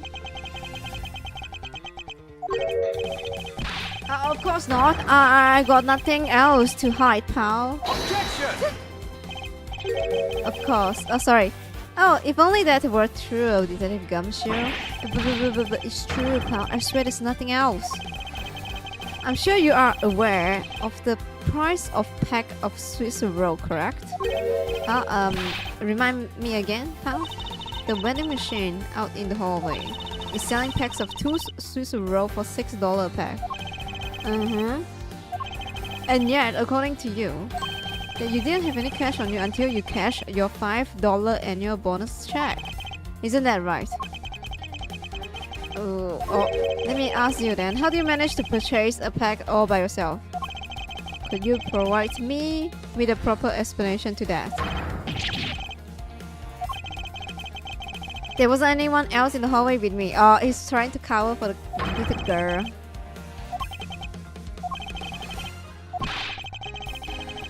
You got some kind of proof that there was someone else in the hallway, don't you? Correct. As if you could. I mean, what are the chances of that? Wait, you do? Of course I do. What? How? What proof do I have that there must have been someone else in the hallway? This? Probably.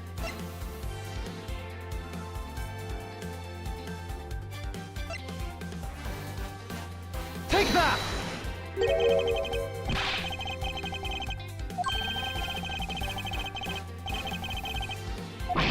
What? It doesn't count? So the little girl probably? Okay, fine.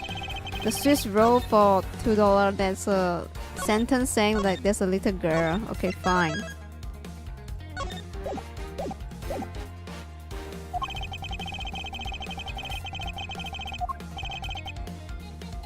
So it's this one then. Take that!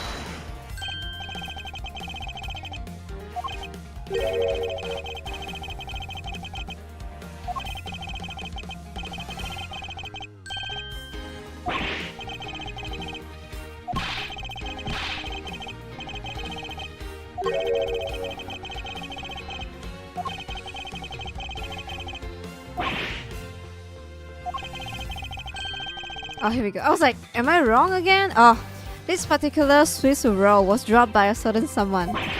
Oh, okay. There were 2 rolls in this package. Oh, there was 2 rolls. Oh, she got 1. I didn't pay attention. Wait, what? Oh, okay. I didn't. Wait. Can I see it?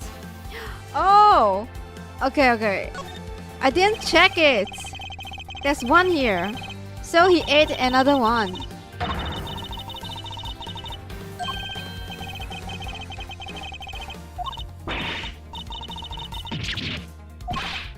I see. Okay. I can't even open that. Alright, I see. You ate one of them, but you then gave other one to a certain other person, didn't you? No, wait, pal, you got it all wrong. I ate both of them. Oh! It would appear that we have caught you at last. Hey, don't you dare do anything bad to that girl. It would appear that they do know each other after all. So why do you continue to come up to me and kick me? Have I wronged you somehow? I have a name, it's K. K what? K Faraday. Faraday? Are you perhaps Mr. Faraday's daughter? I'm not you, I'm K. K. You know, good little girls don't kick other people. Especially not high enough to leave a big nasty bruise like the way you do. Well then you shouldn't have put Gummy under arrest, mister. Gummy? My guess is that she's talking about Detective Gumshoe. What a cute nickname you have given him. Gummy didn't do anything wrong. Okay. It appears that I will need to speak with her in a bit more detail. Is she just raw? Raw? Okay. Now then, Kay. She's like a stray cat. I wonder if I should feed her something. Oh, here you fucking go, yeah. Nah. Take that! Okay, I promise to give this to you if you calm down. Oh, a Swiss roll. It really belongs to you though, doesn't it? Yeah, I was saving it for daddy. Oh, your daddy died, so I'm sorry. Maybe you can eat it? Oh my. Your father. He's bye-bye. Don't you say another word, pal? Oh, thanks for watching out for me, Gumshoe. Agami. But I already know about daddy. Whoa, whoa, whoa, whoa, whoa. I will hurt the gods talking about how daddy sees he's not here anymore. Oh. I'm sorry. I couldn't protect him. Oh, Gumshoe. Come on. Okay. I'm not gonna cry. I'm not. Oh, she's gonna cry.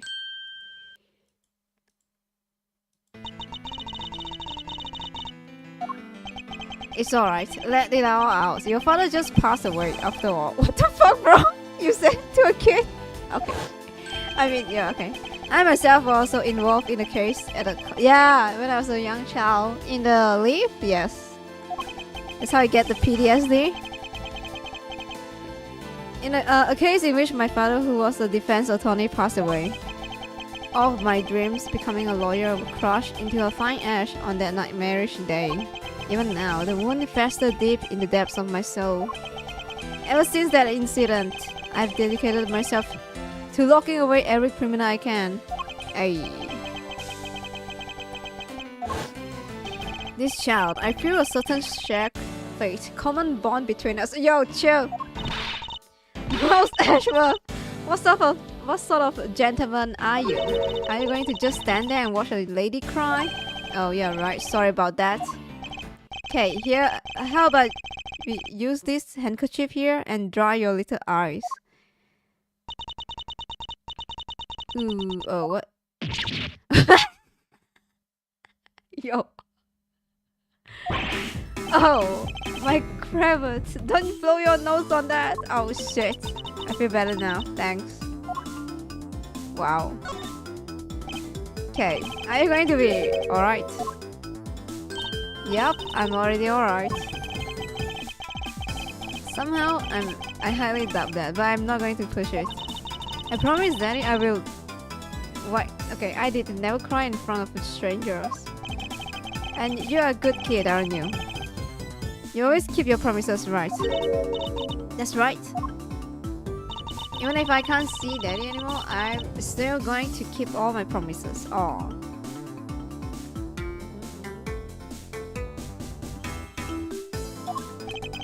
You're a brave girl. You're a very good child for keeping the promises you made to your papa. Oh, everyone is praising her, like trying to comfort her, which is nice. I will even testify that you didn't cry just for you. She's actually nice to kids. Damn.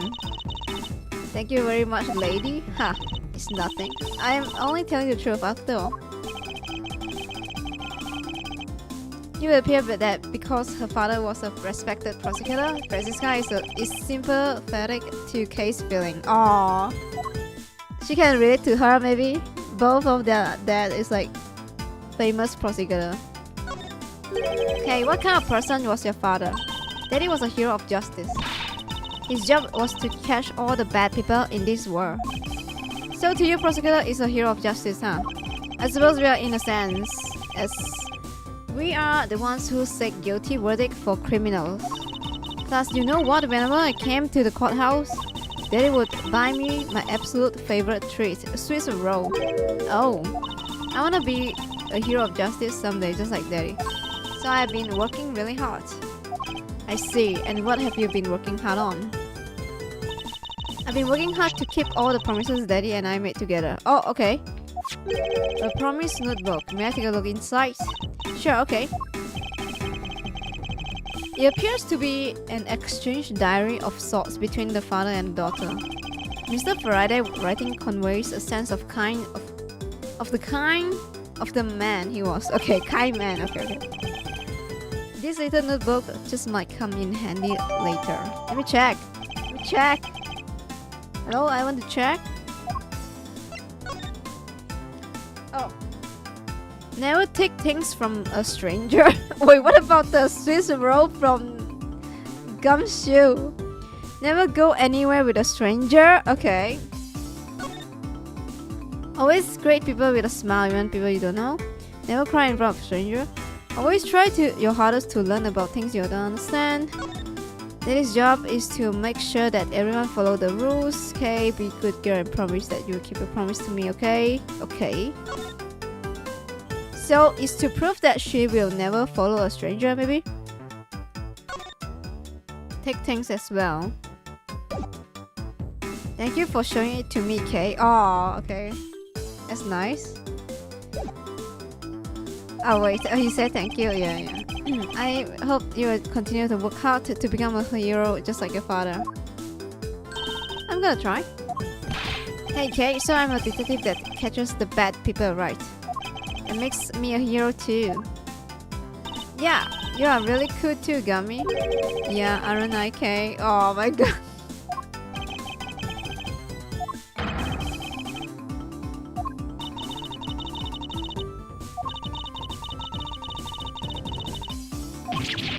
I'm really sorry about that. the misunderstanding. Gummy is not a bad man, okay? That poor Josh, he's been treated like a vile criminal rather than a hero of justice. Aww. It appears that you and Detective Gumshoe are good friends, Kay. Yeah, we are friends. In that case, would you mind telling me a little more about him? Okay. So I take it that you ran into Detective Gumshoe earlier. Yep. I was on my way to see Daddy when I saw Gamin standing there. He was standing in the hallway staring really hard at the vending machine. So I said hi. And when was this? Before everything got crazy. How long were the two of you together? We only talked for a little while. And then we went on our ways. That's right, pal. Kay and I only talked for a little while, that's it. Oh, which means... We have now confirmed that Kay was in the hallway during the recess, isn't that right? Hey, you got me. I told you to stop picking on Gummy. Mister? He's not even old. Here. I'll just have to speak with the good detective in private later. Okay, Swiss roll, here we go.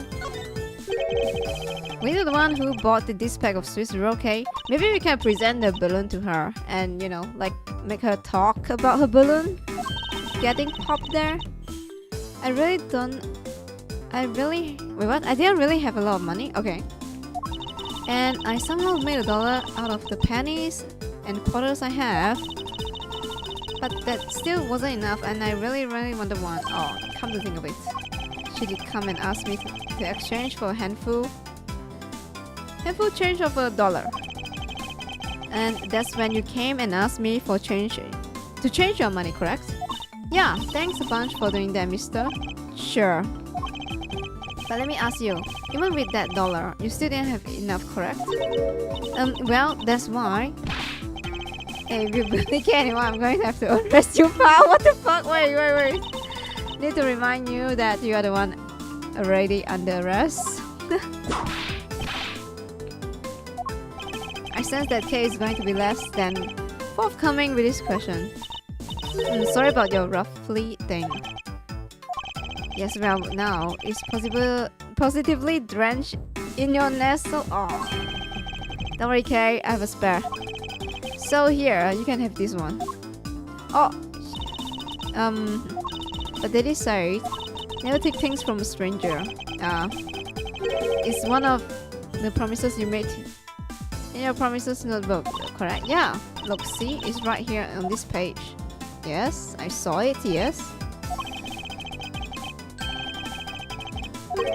I'm merely allowing you to borrow it. You can take it back home, wash it nice and clean, then give it back to me next time we meet.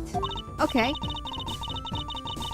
Did he never say I couldn't borrow things from stranger? Okay. Now then, Detective Gumshoe. Uh-oh. I believe it is now crystal clear that you were with little K in that hallway. I told you to stop being mean to Mouse Ashworth. There is still something you have yet to resolve. I beg your pardon? You still haven't offered an explanation for why that man would lie to us. That's... well... Gummy, don't tell me you lied for my sake. Hey, don't worry about it, Kay. Everything's gonna be okay. Oh, so that's why. So what was Detective Gumshoe's motive for lying? If you can't explain that, then you can't call this a perfect investigation. His reason for lying is very simple. Wait, let me save. Hello?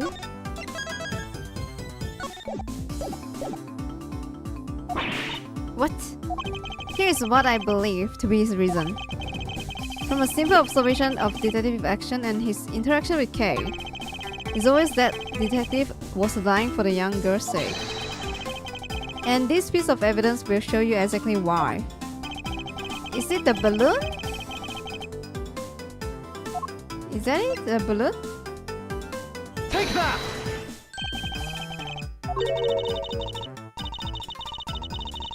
No, it's not it. Shit. What is it? Loot. Swiss roll?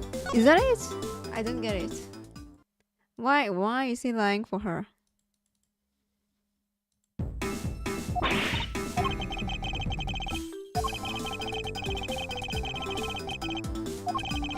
Oh, I should have saved after this.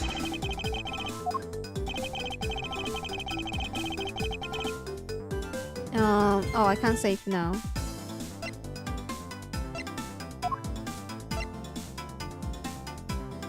Swiss roll? Probably. I don't know. Take that! No, it's not. Wait. This reload.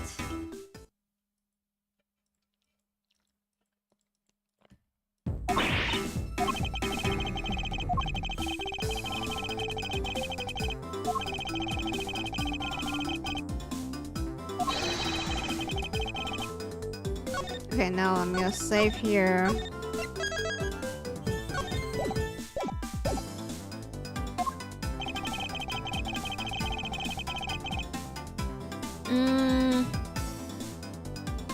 On account of K.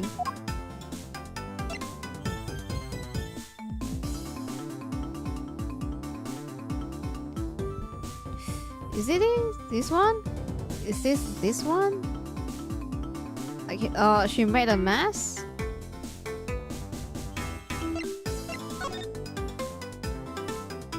Or maybe the promise? Never take things from stranger? I don't know. Shit, I don't know. Probably. Yeah. Never take things from stranger, I know, probably.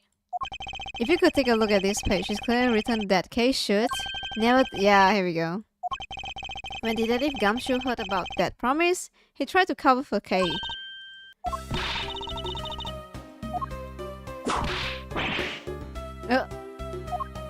Gummy, you lie because of me. Because I'm your friend, Kay. That's why. At long last, Detective Gumshoe, can you please tell me the whole truth now? Guess there's no beating you, huh? Okay, I will spill the goods. I will spill the goods? Okay. Oh my god. Finally.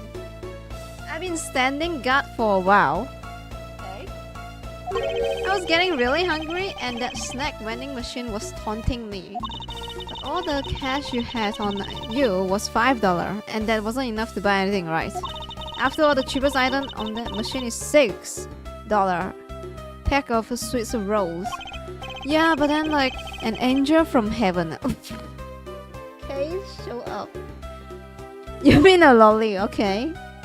Yo. I was thinking about sharing snack with daddy. So I wanted to buy a Swiss roll. But I only have about $1 in coins.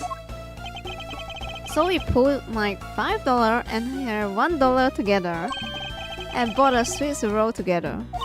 But I was worried about breaking one of my promises. So then Gummy said, Mr. Faraday, one scary guy when he gets mad. But don't worry, you won't get in trouble if I don't tell right. Besides, you bought it with me. So you didn't really get it from me, you know? He told me it'd be okay. And he gave me a whole roll to save and give it to daddy. Who knew that Scruffy could be so considerate? Indeed. If I take it, you then sat down on the bench and ate the rolls together? Yeah, we split the other roll and ate it right there. Oh, so she saved one? And then they together split another half? I see. The sweet taste of that cake's chocolate. I will never forget it as long as I live, pal. Anyway. I believe this belongs to you, yes. Oh, this from the balloon I popped. It's bad manners to leave garbage lying around, okay? I'm sorry. Well, I guess I can't blame you for not throwing this one piece away. It was sitting high up on window sill where you couldn't see. So just this once I forgive you. But that balloon, I wanted to surprise Gummy a little, so I popped it on purpose. What? You do that? And because of me, Gummy dropped his half his Swiss roll. Oh, I see. So I thought maybe I should give Gummy this other roll. And then I saw you picking on Gummy, mister. So you kicked me, is that it? You sure are a feisty one? You sure are a feisty one. I'm really sorry, mister. It's alright. I'm perfectly unharmed. What about this Swiss roll? Would it be alright with you if I held on to it until Detective Gumshoe is clear of all the charges and free to go? Okay, just make sure I give it to Gummy afterwards. Of course. Now that I believe we have proven beyond the shadow of doubt that Detective Gumshoe was in the hallway for the entire duration of his duty, which is undeniably proves that Detective Gumshoe could not have committed double murder. Objection! Oh. Actually, it proves just the opposite, Ashworth. You have just shown that Detective Gumshoe is the only one who could committed the crime. What do you mean? It's quite rude to eavesdrop, miss you.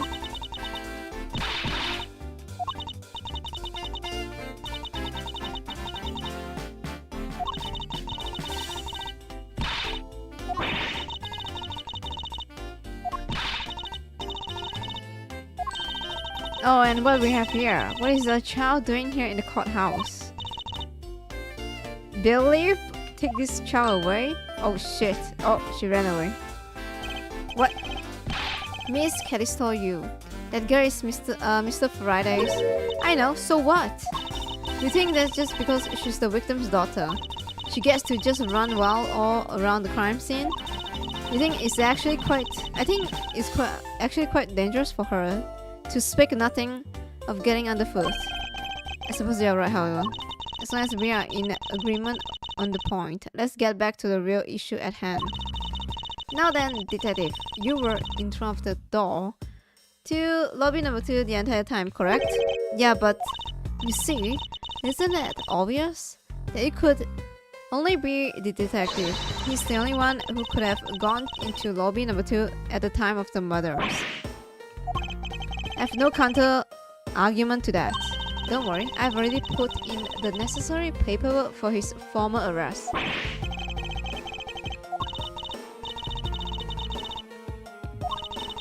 Do you think it's reckless to talk to the suspect out in the open without a guard? I suppose. There is someone with more experience in law than you. Allow me to share something.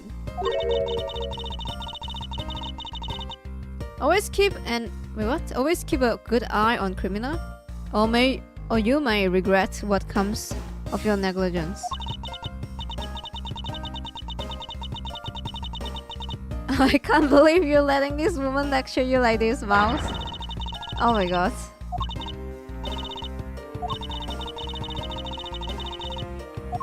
Are we still investigating? So we're back to square one. Actually, this is our last chance. I can tell if we fail to solve this case, Detective Gumshoe will be formally charged under all the circumstantial evidence.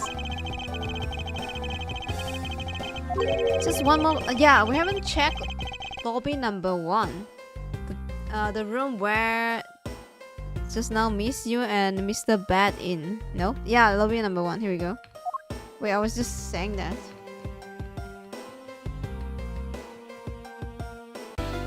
Is that the last one we checked? You sure?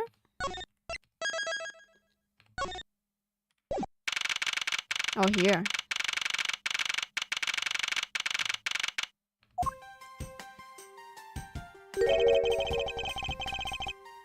What is this incredibly overpowering sweet scent? What? It smells like flowers. Flowers? Uncle Bat, is this it? It looks like she managed to escape the beer leaf. Uncle Ben? No, that's not quite. Oh, too bad, but it's so pretty. I think you are still a bit too young to be wearing that. But since you found it, I guess I can let you keep it. What's that? Like a perfume? Oh, he gave her Swiss roll. Earlier I ate one with Gummy. Gummy? Oh, you mean Gumshoe? Gummy is... He was trying to be nice to me because I was gonna get in trouble. And then he got in trouble because he lied to protect me. Gummy. Aww. I know you didn't kill Daddy. Don't cry. Friday would be sad if he saw you crying. I'm not crying. I'm not crying. Oh yay, come on, welcome. Okay guys, YouTube is actually not dying. Yes. Probably after 1 week they fixed the server, hopefully. Touch words. Oh, it's the mister from before and the lady too. Don't you think it would be a good idea to go home for the time being? YouTube is leaving? Thanks for fucking me up, YouTube. Like left and right, up and down. Yes, please be normal. Yeah, it's been smooth so far, so I wasn't the problem from the start. Fucking YouTube trying to guess like me, I'm the problem. Trying to kill my streams, yes? Fuck you, YouTube. You are not involved in the investigation, so it's for the best if you do. Actually, I'm Uncle Bat's assistant. What? Yes, it's never my fault. So I'm related to the investigation. Is that so, Detective Bass? Yeah, I guess. What do you mean, I guess? What? You were just scolding us like kids to not mess up the crime scene. And now you let this child run free? Why? People are afraid to investigate things outside of the actual crime scene. You also had a few things she wanted to look into. Got a problem with that? I don't have a problem with that, but I'm curious as to why what Miss You is looking into. Uncle Bat, I'm gonna look somewhere else now, okay? Alright, I'm counting on you. Oh, that's right. Hey, mister. What? I know Gummy really isn't a bad guy, I mean it. So please, find the real bad guy, okay? I won't forgive whoever did this.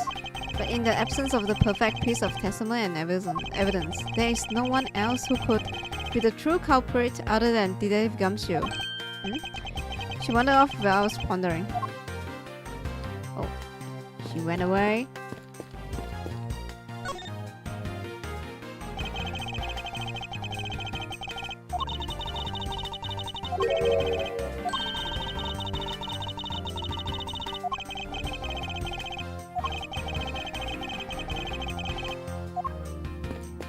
Okay, what's that? Strong scent herbal tea. Okay.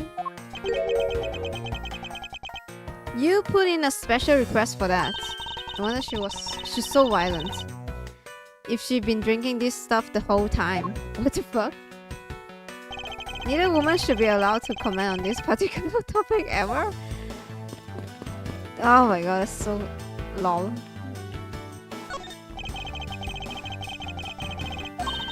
This TV is the same model as number 2 lobby. Okay, looks like the 2 rooms basically the same terms of layout and supplies.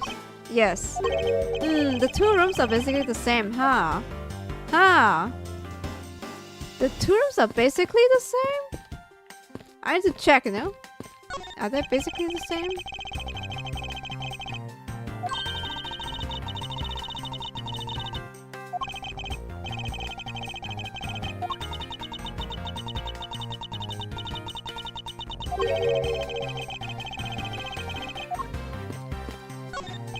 Well, the window in this lobby is open as well.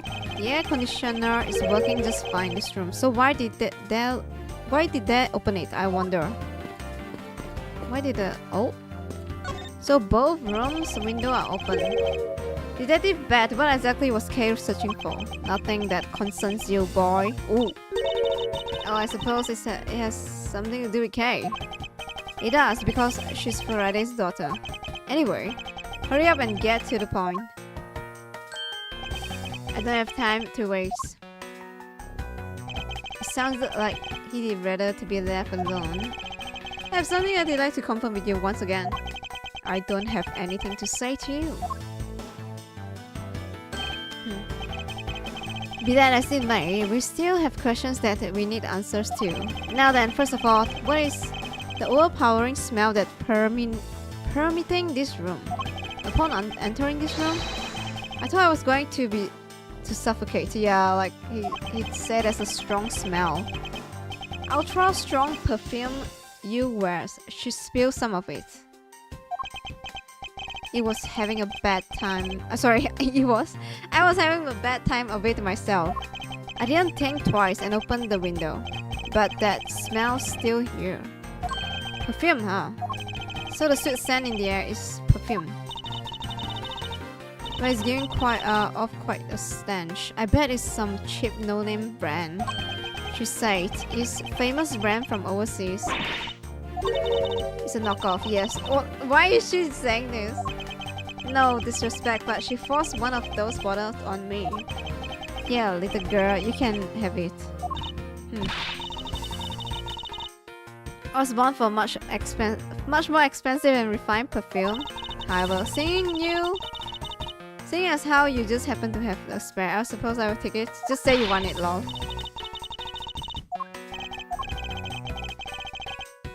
Why can't she ever be honest what she wants? Because she's a tsundere. Here we go. Perfume given to Bat by you. Same perfume as the one spilled in lobby 1. Is that all you wanted to talk about? If so, I'm going back to investigating. Actually, I still have a few other things I wish to inquire about. Wait. Let me check the perfume. Oh, I can't see it? Okay. Alright. Can zoom in. So you were in this room the entire recess? Like I said, I made a call to the precinct to get that big lock down here. But other than that, I was waiting for recess to end in here. At least your story is consistent. Earlier you stated that you were in this lobby with Miss Yu. Yeah, I ran into her in the hallway. She said she wanted to talk to me about something, so we came in here. Then what you're saying is that until Detective Gumshoe's arrival, you and Miss Yu were in 2 different locations. I guess I am. Interesting. Speaking of that lawyer, she seemed to have a great dislike for you.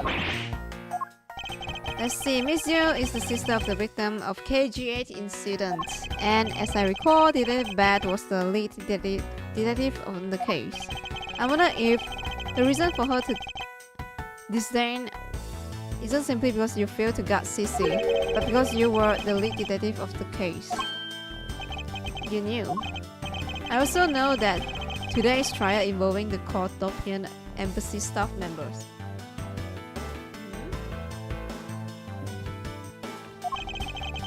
It's being referred to as the second KG8 incident.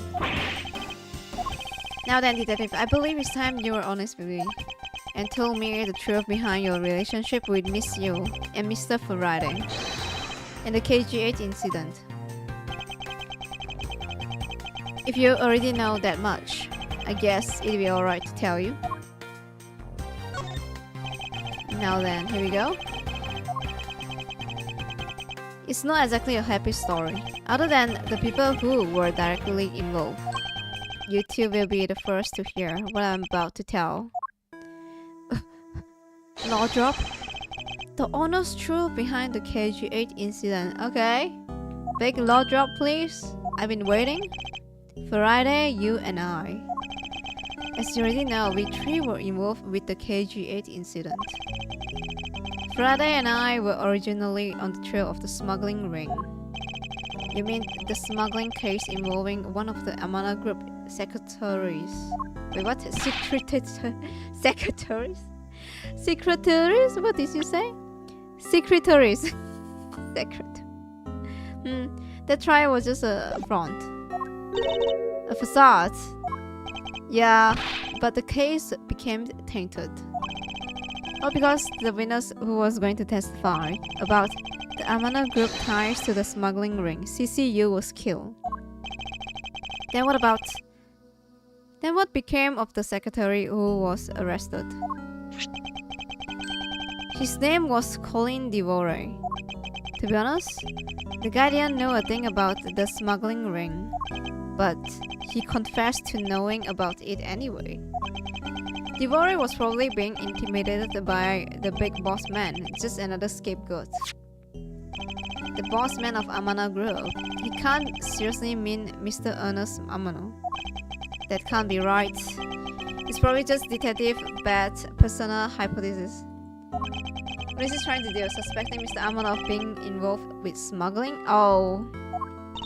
I suppose it would have been quite difficult to secure an acquittal after he confessed. But the man who killed CCU, Manny Kochhunt, was a completely different person. But since he's already been acquitted once of her murder, Mr. Friday, how could you have let him go? If I remember correctly, I heard that Mr. Friday had an important piece of evidence stolen from him. That wasn't Friday's fault. It was mine. I wasn't vigilant enough. Friday, Sissy, I was supposed to protect them, both. Miss Judy mentioned that as well, about how Detective Bad was supposed to guard her sister. But even I, who was supposed to protect them, I fell into their trap. What kind of trap? The holes in this jacket are a testament to that trap. Oh, the holes? Oh, I just realized. What? You mean you were fired upon? You were shot at that many times in one gunfight? No. Only about half of these are from the case. But the reason I continue to wear this jacket is to remind myself of the lesson I learned from the KG incident. I see. I couldn't protect CCU.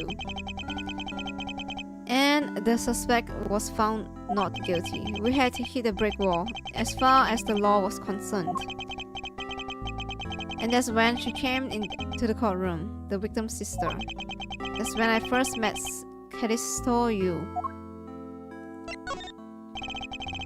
This uncle, yeah. About when you first met Miss Yu.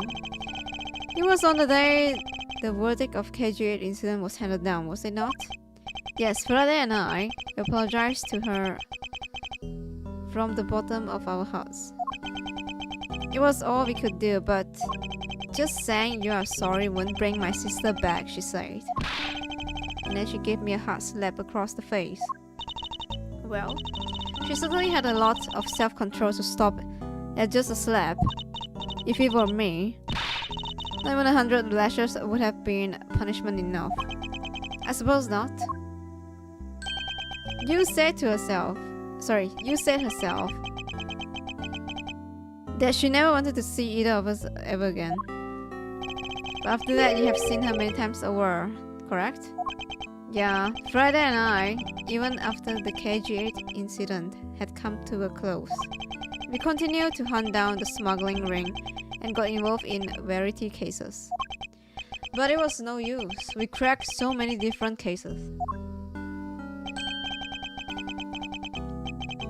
The result was always the same. We couldn't find the real mastermind behind the ring. Is the ring really that big? I wonder. It was in the pursuit of the ring that we met you once again. It was during another trial related to the smuggling ring. Friday was the prosecutor and I was the lead detective. Took to the witness stand. She appeared out of the blue as the defense attorney. Her client was related to the smuggling ring and she was defending them? Yeah, you was pursuing the ring as best as she could as a lawyer. I think she defended Rel this time for the same reason. Come to think of it, Miss Yu did say something to the same effect.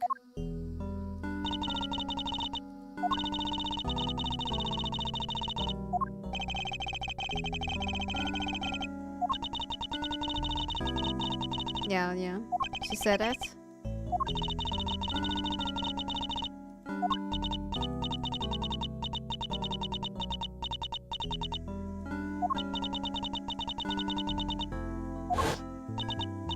It doesn't matter what her reason is. Helping a criminal is just despicable. You're so naive, little girl. Wait, I just realized I never paid attention. It was a lollipop. I could have stolen this lollipop from you. That's how naive you are. Just like us, you felt that she had hit the limit of what the law could do. That's all. The law is merely a tool. There is no limit to it. Only the skill of the craftsman. You two are still too young, but one day you will know what I mean. But enough sidetracking. What matters is that we met you again in pursuit of the smuggling ring. That's all. Relation to Friday. So what was your relation to Mr. Friday? You don't seem to know Kay fairly well. I met him when he was a rookie prosecutor. Known him ever since. And Kay, I've known her since the day she was born. Friday and I, we cracked quite a few cases together. But you two seems to have made no progress at all in the Yatagarasu case. Did we touch a nerve? I only have one thing to say to you. No one knew more about the Yatagarasu than me and Friday. That's why I was called upon to testify in today's trial, to prove that Rhea was not the real Yatagarasu. Which I would have done if he hadn't turned around and accused Friday. After the accusation, I was asked to testify, but this time to prove or disprove the accusation. But I guess I won't be doing that either. I sense there's more to that statement than meets the eye. Perhaps a bit more digging into Yatagarasu is what necessary. You claim to know much about the Yatagarasu. Would you care to share what you know with me? What you two should be looking for right now is proof of murderous intent towards Friday and Rel. I agree, which is why I am asking you about the Yatagarasu. What? The KG incident and this second KG incident, both of these cases are tied to the smuggling ring. And in both of these cases, the witness who was to testify the ring was murdered. However, there is one point in which they differ. And there is the presence or absence of the great thief Yatagarasu. Mr. Rel claimed to be the Yatagarasu, however, in the middle of the trial, he suddenly declared Mr. Friday to be the real one. Then during the recess, they were both killed. Don't you find that to be at least a bit odd? I believe that there must be some reason that the two men suspected of being the Yatakarasu were both killed at the same time. A reason, huh?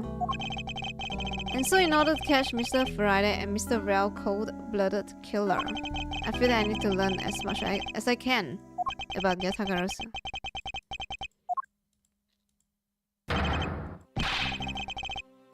I'll tell you the reason why we never catch him. Oh.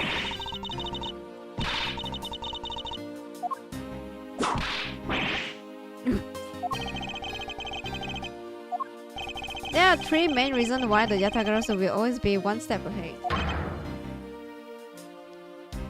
First, the Yatakarasu always known to be the exact location of target object. Always knows the exact location of the target object. Okay. Second, the Yatakarasu always knows exactly how to disarm the security system. So like it's an inside job then. Third, the Yatakarasu doesn't leave a single shred of evidence behind ever. So those are the Yatakarasu's special traits. Sounds like an incredibly elusive thief. Has never been caught on tape, never tries to draw anyone's attention, and would never do something as lowbrow as commit murder. Yes, I knew that Real wasn't the real Yatakarasu right away. But you can't use that sort of logic on its own to prove that he wasn't. Listen, little girl, I'm not done talking yet. Oh, okay. Maybe this detective is working together with Yatakarasu. So, we know that K Friday says she's the Yatakarasu, right? So, the dad maybe is the Yatakarasu? Is that like he is actually the real one? And this guy is accusing him to be the real one? So yeah, maybe Bet is working with him too. They are best friends after all. I don't know, yeah. What's different about this time was that evidence related to the smuggling ring was sent to the police. And the sender was none other than the one who infiltrated the Kotopian embassy, the Yatakarasu. Send evidence. Until now, the Yatakarasu would always publicize any corrupt dealings through the mass media. But not this time. The evidence this time was something only Friday and I, and a selected few others knew about. In that case, how could you be so sure that it was the Yatakarasu who sent it? That's easy. A special card that only the Yatakarasu uses was attached. That's how I can be so sure. Just what sort of card is it? Here, take a look. Oh. A white card is sent along with the stolen information. But when we question Real about what was sent along with the white card, Real had no idea what it was. Ah, that's how Detective Bat knew that Mr. Real was a phony. Thank you very much. I have a much better understanding of the Yatakarasu now.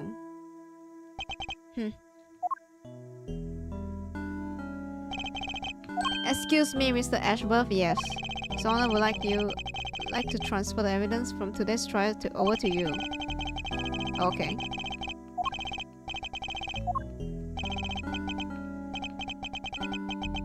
Detective Bat, what does the law mean to you? Finding the answer to that question is the only reason I'm still alive. Edgy. I became prosecutor to find the answer to that question myself, and to play a part in ensuring that all criminals everywhere are found guilty.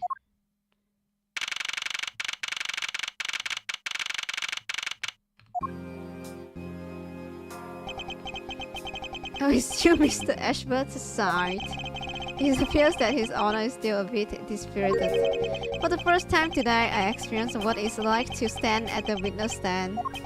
I now had a greater appreciation for just how hard it is to give testimony. Well, there's no reason for you to be all depressed about it, Your Honor.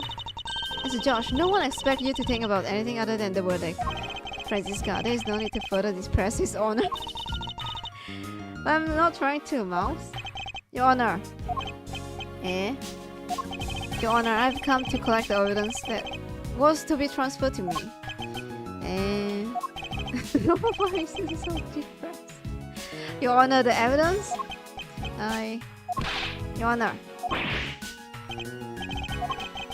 Yes. Give me.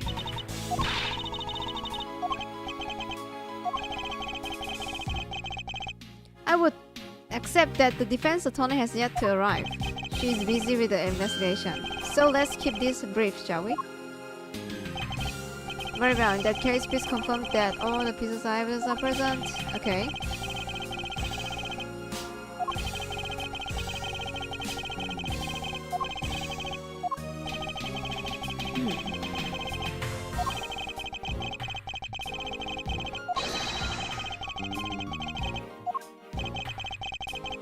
So I have to check it probably.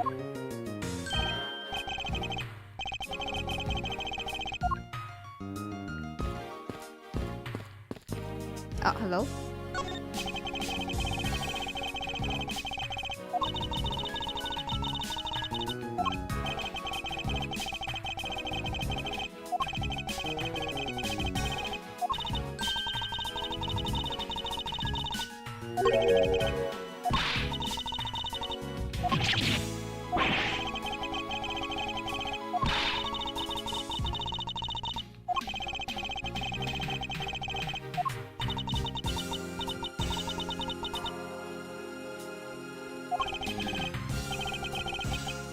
Knife, gun, envelope. And what's this organizer doing here?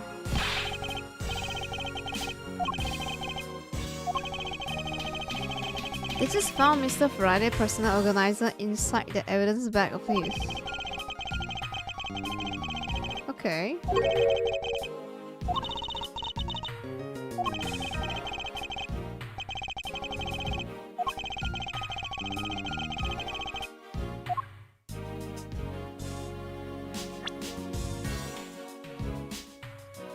Detective Bat requested it be passed along to you. He said it would help the investigation. Mr. Friday's organizer, it appears that he was in habit of using it. Looks like he wrote his strategy of getting Mr. Rel convicted down here. Oh.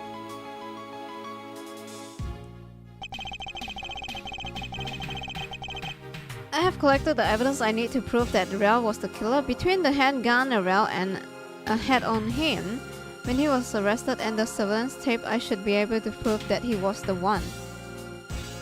Okay. The sound of his handgun going off was recorded with superb clarity in the surveillance video. I also have evidence that I can use to prove that Rel is not the real Yatagarasu. No matter how he may try to play it, as long as I have the Yatagarasu key, I can prove that he's a phony. If I present it to him in court, it should clear up everything. Key. It's been a long battle. I hope this will finally bring it to an end.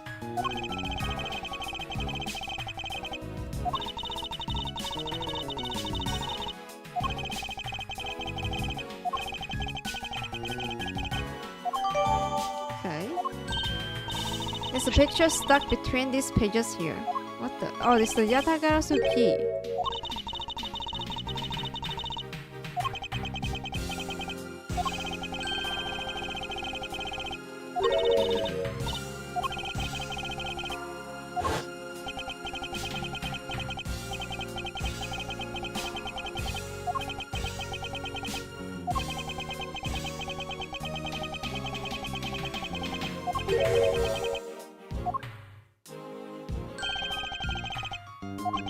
Bro, we just read this like 5 minutes before. That's so funny. The flashback. Let's go.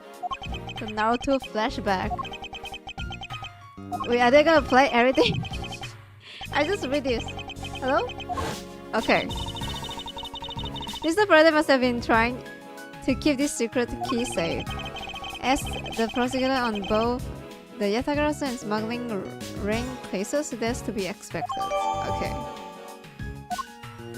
Alright.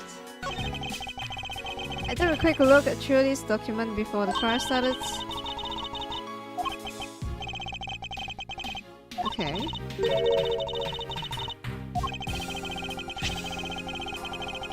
Oh, it's like a... I guess they got very sidetracked. So here they're gonna refresh on the main case we are trying to focus here. Not the gumshoe case. The staff member died on shock due to being shot in the heart.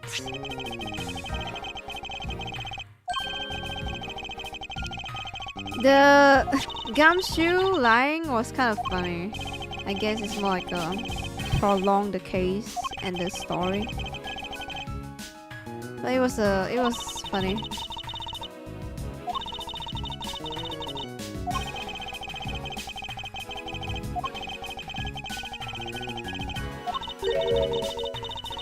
So have you seen the contents of the video for yourself? No. Okay.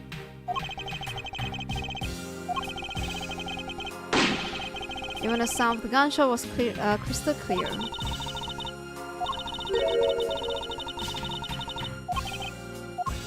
Okay. Bam, gun.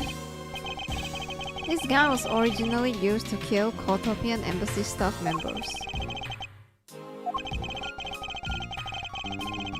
The responding police found Mr. Rao still holding it, which led to his immediate arrest. And then this gun took the original shooters alive. How ironic. Indeed. Okay, bam, bam, bam. So this one lost. It's the knife that used to kill Mr. Faraday. Who would have thought that such a beautiful piece of art could be used for such a cruel act? That's odd, was it? Mr. Faraday didn't mention anything about the knife in his organizer. It's certainly odd.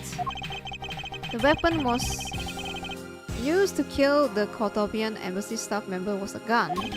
But if that's the case, then where did that knife that was used to murder Mr. Friday came from? Isn't it obvious? It was brought into the courtroom by the Mr. Rao. But they can't really bring in weapon, no? Because it's not easy to smuggle a weapon like that in here. Every person who enters the courtroom door is checked thoroughly for contraband. Furthermore, the suspect was handcuffed, making it impossible for him to bring a knife as large as this inside. In that case, how do you suppose this knife ended up inside the courthouse? Unless it's already inside the courthouse from the start? We don't know. There's nothing related to the knife written anywhere in Mr. Faraday's organizer. However, it is a fact that this knife came from Mr. Faraday's evidence bag. Conversely, there is one item listed in Mr. Faraday's organizer that no one has claimed to have seen today. So in order to solve this mystery, I believe I will need to take another good look at the evidence. Okay, evidence.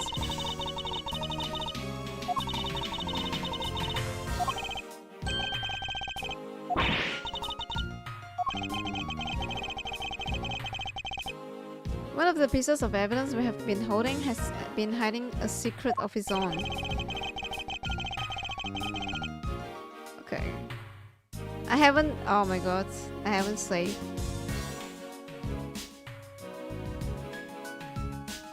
How did a knife get in? Can I check this? I can't check this. The knife... I was looking at the pattern of the knife.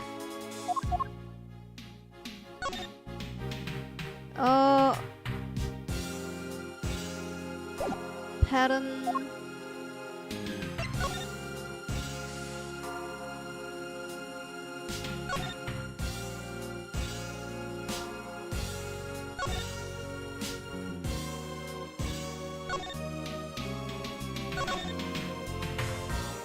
I also have evidence that I can use to prove this one.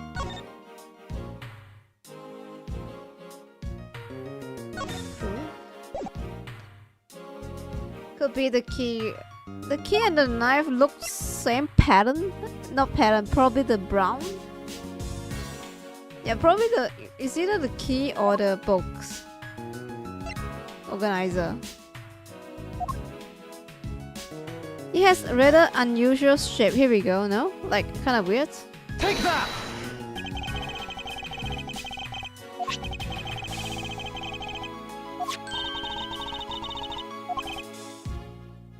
You're not making sense. You just need to look a bit closer, Francisca, to see what I meant. Don't the color... Yeah, I was like, wait, the pattern and the color looks kind of familiar, similar? Don't the key, ornament of the key handle remind you of something? Did it remind me of the knife? Yes. It's not exactly like the same, but it's very familiar. Both the Yatagarasu key in this photo and the murderous knife have this very unique design on their handles, yes. Furthermore, even though Mr. Friday mentioned that Yatagarasu key, the only object we found at the crime scene was the knife. You don't seriously mean to say... Wait! The knife is a key, is that it?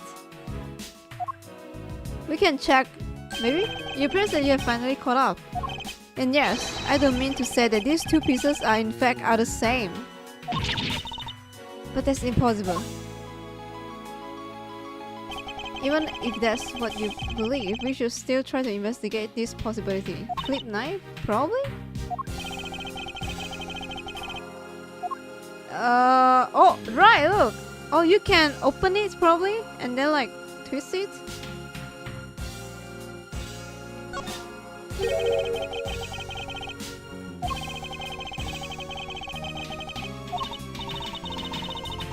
There's even a flower shape design to this gold section here.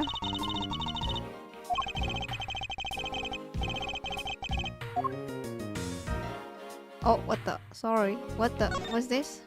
Oh! Oh, I can't believe it. It turned into a key. To think that was a trick to this thing. So the weapon that used to kill Mr. Friday is actually the key to the Yatagarasu stove. This piece of information is more critical than anything we have learned until now. Oh, what the fuck? Frankly, I'm shocked. Mr. Friday only mentioned the key aspect of this piece of evidence in his organizer. It's possible that even he had no idea the key was hiding a knife blade inside. Wait, what if there's a real Yatagarasu here? Only the real Yatagarasu know the key? This knife inside, probably? Then only someone who knew about the key to knife trade could have killed Mr. Friday. Even among the law enforcement, this key was top secret. We are looking for someone who knew even more about the key than even Mr. Friday. Meaning that the only person it could have been is the one who sent the key in the first place. Oh, okay, true.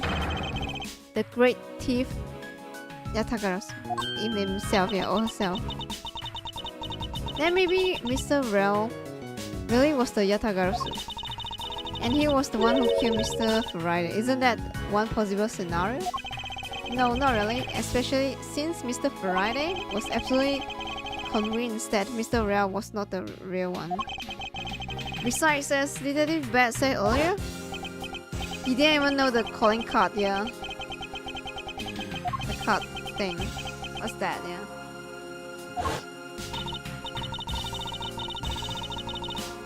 Alright, then I guess the person who knows the trick behind this key is someone else. Yeah, and yeah, the real Yatagarasu. Here we go. That's odd. We are short of one piece of evidence. And the piece that's missing is the surveillance video that was playing in the court. The surveillance video? How could a piece of evidence just disappear? Where did it go?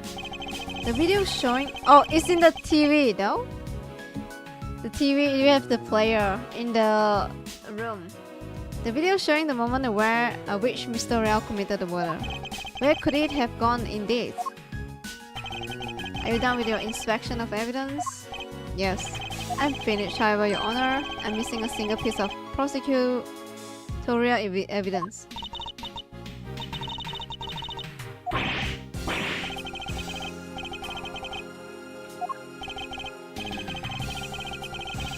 I will not neglect my duties, he said. The most important piece of evidence in today's trial is the surveillance video. It's not among the evidence you lay out for me. But I bought Mr. Friday's whole bag with me from the crime scene. Maybe the tape is still somewhere at the crime scene. It's in the player. There's something wrong here. Something about this missing piece of evidence. It would appear that for me to find this answer, I say. Okay, yeah, go, lobby 2. A lot of... Wait, it's the wolf guy! What the fuck? Yo, Wolverine's here. Does this have a bat? And who's that guy? I've never seen that officer before. So do you find it? Oh no, you have to look everywhere. It's the player here, get it.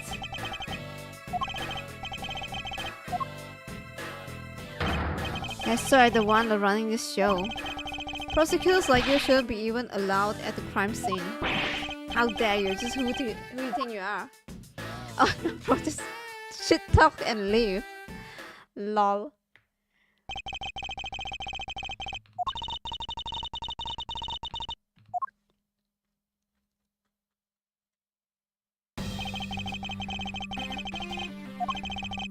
I know you're standing right behind me. What do you want? Kids.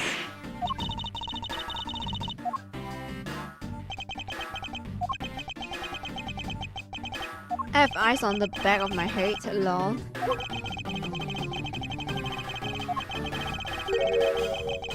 Who is that rude man just now? That guy came here from the Republic of Zhenfa to study. He's Agent Lang.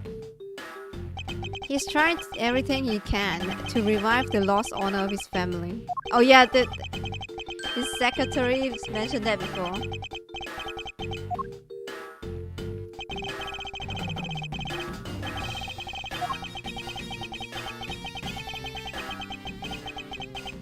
He's just a rookie cop, but I sense a strong grudge of some sort from him. That guy's more useful than Gumshoe, even if he's rude. Lol.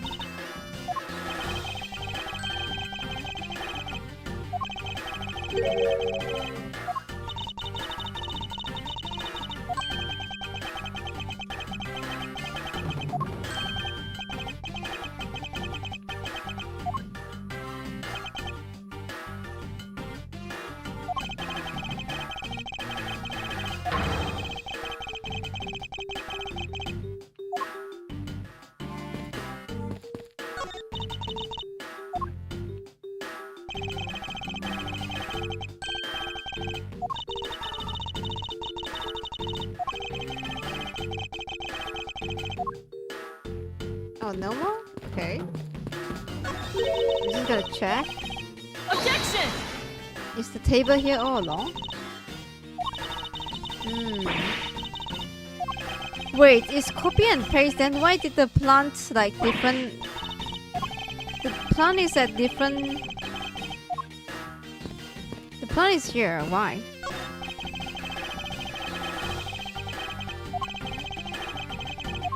Okay, it doesn't... Oh, it has nothing to do with the copy and paste plant? I was like, oh, they place the same thing, but, you know. Why is the plant different? Placement. Francisca, when will you learn to take responsibility for your statements? She would never do it, yeah. She would never learn. Can I go here? Oh, I guess it doesn't matter.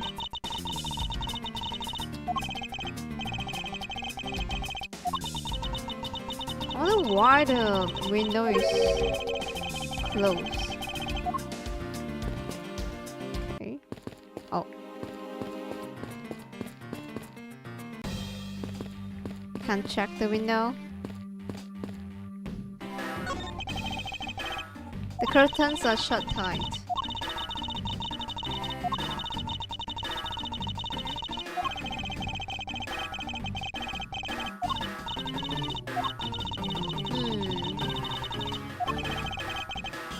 Okay. I guess before I go, I will talk to him. Earlier you were in lobby number 1 and now you're in lobby number 2. You're quite a busy man. Detective Bat, multiple returns to a crime scene brings about success. That's what we detective says. I see. In that case, you wouldn't mind if I asked you about what happened again, correct? I don't have anything left to say to you, boy. Oh. Boy, you see, I will draw my answer from you, one way or another.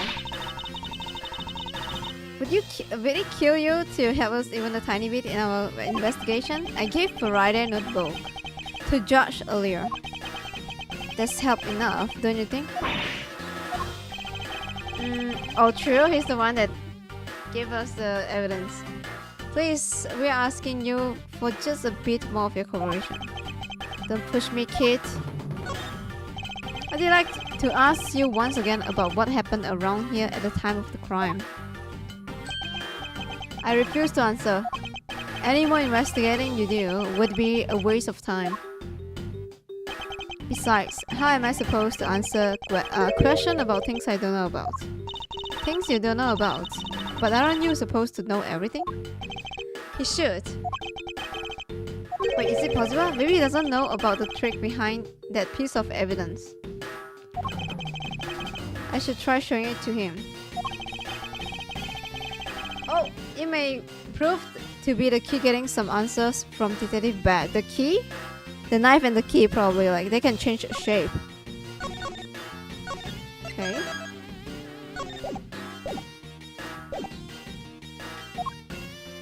You don't know that? It turns into a knife.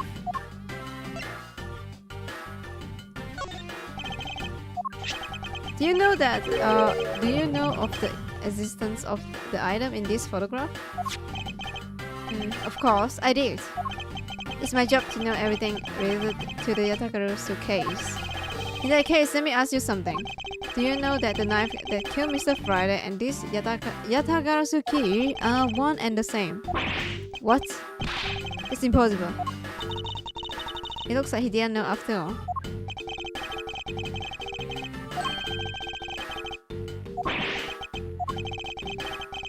Mr. Friday was planning to use this Yatagarasu key to prove that Mr. Real was not the real one. Isn't that correct?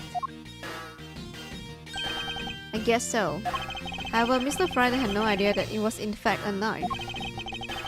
Neither one of us knew the fact. And if neither of us knew, then no one in law enforcement knew either. How did we miss something as big as this? I noticed that since a little while ago you appear to be searching for something. I presume that this key is what you were searching for. Yeah, that's right.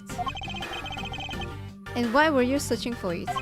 Because I promised Friday that I did protect that key with my life. But after he was killed, the key disappeared from Friday's evidence bag. Who would have thought that the key is what took Friday's life? Detective Bat. So that we may find the truth, please testify for me once more. Alright. It doesn't matter how many times I tell you about what happened. Nothing will change. Really.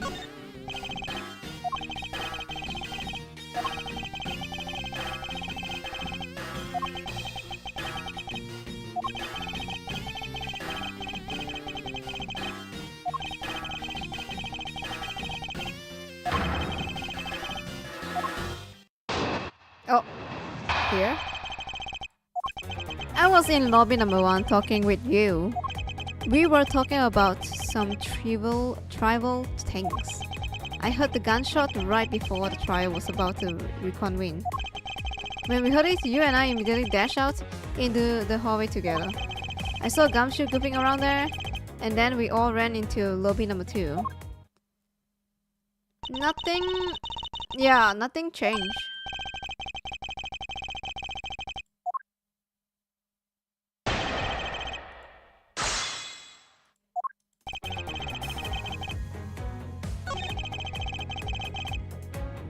Hold it!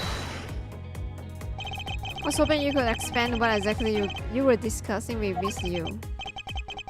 Trivial stuff, nothing important.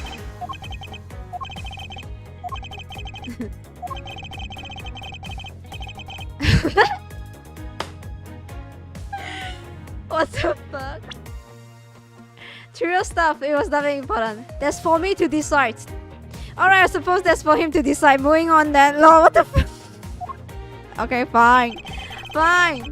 You win. Lol. Press. So stupid. Until you heard the gunshot, did you notice anything else that was out of the ordinary? I didn't hear any other strange sounds.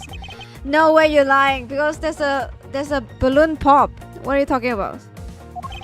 If the gunshot related bad hurt was really the one from the murder, that would give the other piece of evidence an entirely different meaning.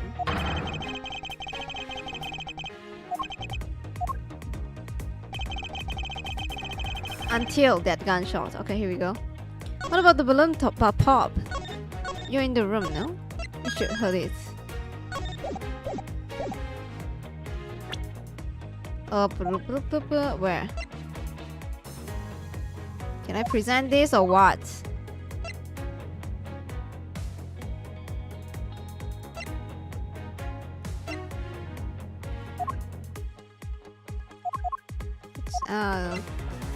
Objection!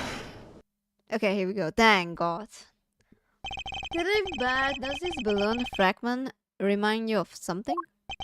It's the same color as the one Case was holding. Oh, so you knew about the girl's balloon? Yeah, I was sitting with her up in the gallery. During the recess, just before we split up, I filled that balloon up for her. Well, as you may have already surmised, this piece did indeed come from Kay's balloon. So what about the balloon? I wonder if you might remember hearing this balloon pop at some point. What are you getting at? This fragment was found in the hallway right in front of lobby number 2. Furthermore, it was the sound of this balloon popping that the judge mistook as a gunshot. Oh, so the sound that the judge heard was not actually a gunshot, huh? On top of that, His Honor said that he heard the balloon pop about 20 minutes before the trial was to reconvene. Yes, which means that His Honor heard the balloon pop in the hallway when you were in lobby number 1, Detective Bat. And if you were in lobby number 1 at the time, you were close enough, you should have heard the balloon popping as well. So? Don't give me a so? We just proved that there's a flaw in your testimony. The crackling of the truth is louder than the sound of your sweet naivete cracking. What? Since you kids don't seem to know, let me fill you in on something. Do you ever stop to think why the doors and the wall of this place seem so rough? That's because they were designed to keep secrets from being laid. What is that supposed to mean?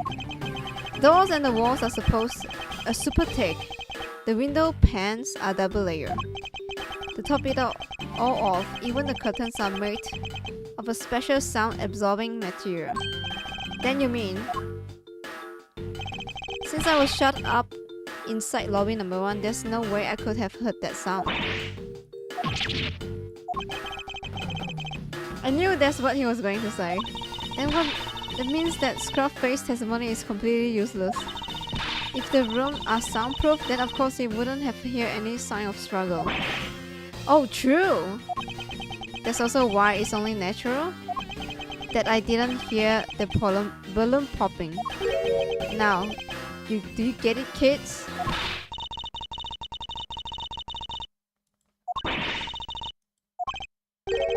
The other way around. It's not possible to hear the sound of the balloon popping if one were in lobby number 1. However, if we examine this situation in reverse, a person standing in the hallway should not be able to hear the real gunshot either. Safe? Yes. What are we playing here? And yet Detective Gumshoe claims to have heard it while he was standing in the hallway. Yeah. He can't hear struggling sound. Like, you know, like fighting sound, but he heard the gunshot. Yeah. Detective Bat. If that is the case, how exactly do you hear the gunshot? Yeah, like all of them hear the gunshot, but not other stuff?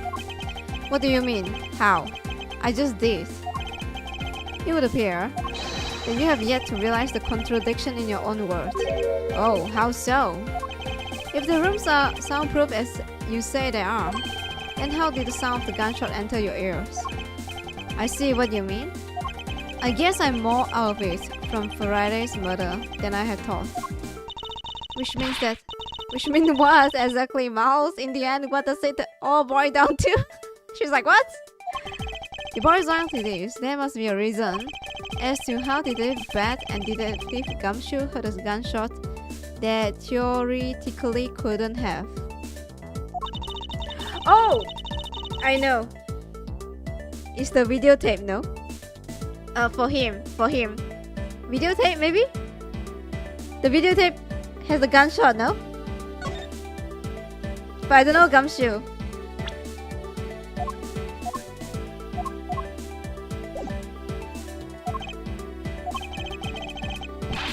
The set of the crime scene? What can it be?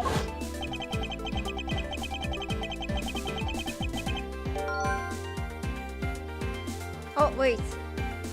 Oh, he opened the window? So you can hear it from the window. Oh shit, wait. Oh, okay, good. The window in lobby 1 was open, allow the perfume misuse spill to the... Okay, so that's how he heard it. Wow, okay. Lobby number 2 television, it looks like it was set to incredibly high volume.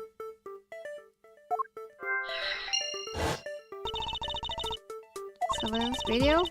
Yeah, the surveillance video, they keep saying. Where did the surveillance tape?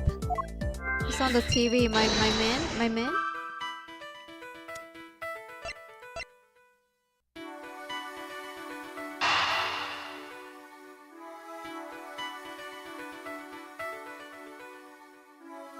No.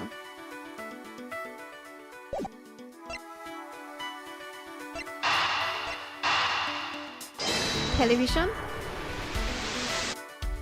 No? Shit, okay, wait. Smell.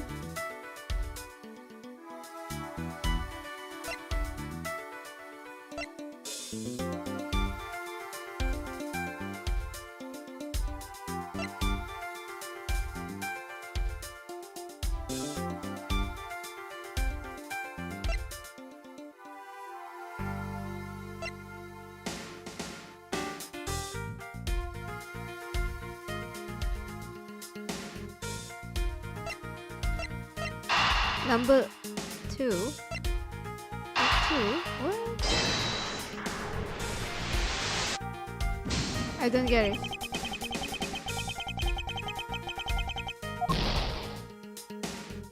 Shit, I can't even save. The perfume? Someone can throw through the window or something? I connect the smell and the window, it doesn't connect. I don't know why. Definitely there's something with this, yeah. Oh my god, real. Konbanwa. Welcome. Disappear. Window? TV and missing evidence? Okay, sorry. Yeah.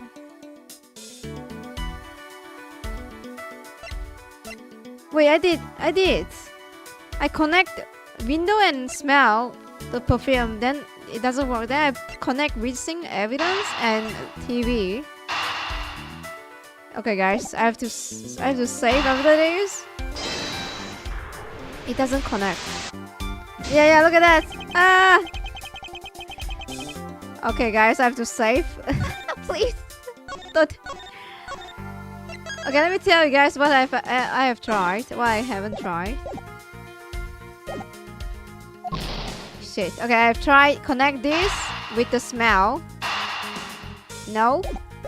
I connect this with this just now, doesn't work. I connect this with this, it doesn't work.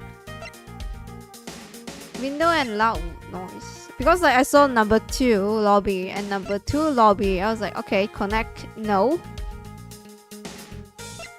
Missing evidence and smell? What the fuck? Missing evidence and window?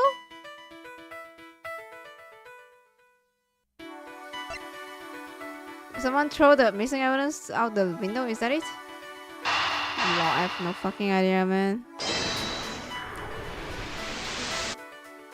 No, it's not. I'm dying. Why you oh my god to me? Because you appear on stream is like gotcha, yes. It's like gotcha. Oh, you're here. Okay.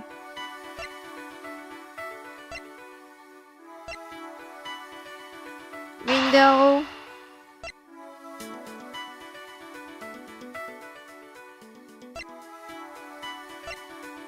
I'm just connecting because I don't know what to do, guys. Oh, nothing is connecting. Nothing is connecting. Am I crazy? There's only last one to connect. I'm trying all the pattern. I won't lie, I'm not focusing right now. I don't know what the game wants from me. Smell and evidence.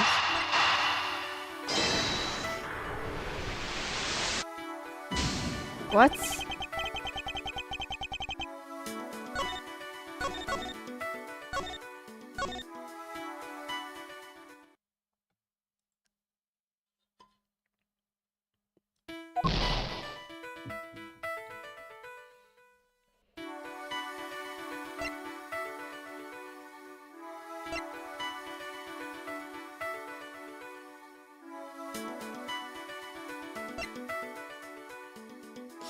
What? I have to find guys, no?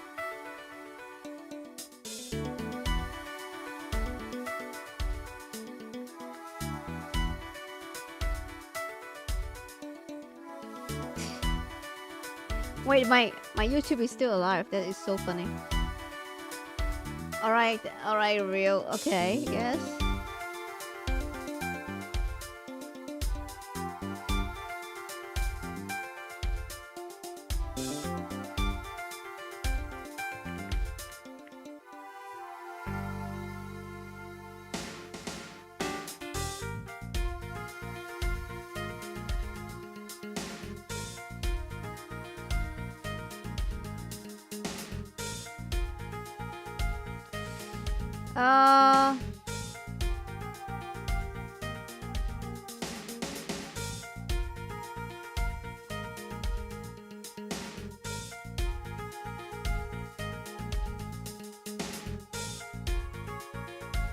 Let me see the guide. I don't know what is this.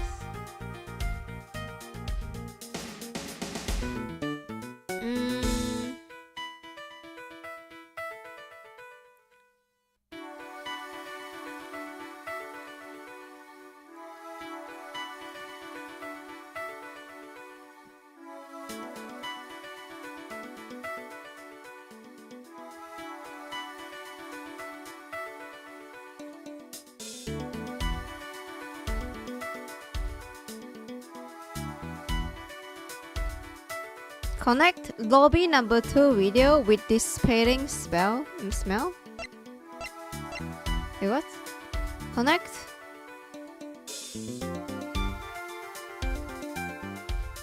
Lobby number 2 window.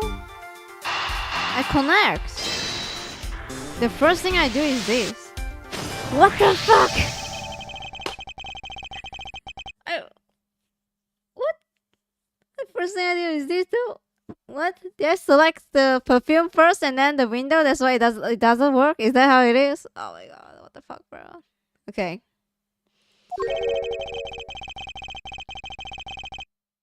Oh my god. What? Why it didn't work? I have to check back my word. I swear I connect the perfume and the window at first because that's like so obvious. Maybe I select wrong first. Oh my god. It's simply not possible for the killer to have escaped through barred window. And yet the fragrance of the perfume managed to escape from defendant lobby number 1. Of course, incorporeal things can move freely through these open barred windows. Like, okay, he's saying like smells and noise can move, blah blah blah. Alright. Okay, now what?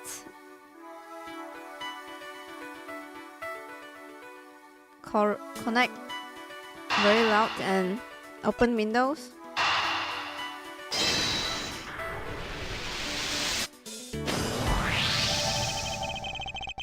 What else besides a smell can go both in and out bare window? Noise. It is sound. That's why they can hear a bang. Oh my god.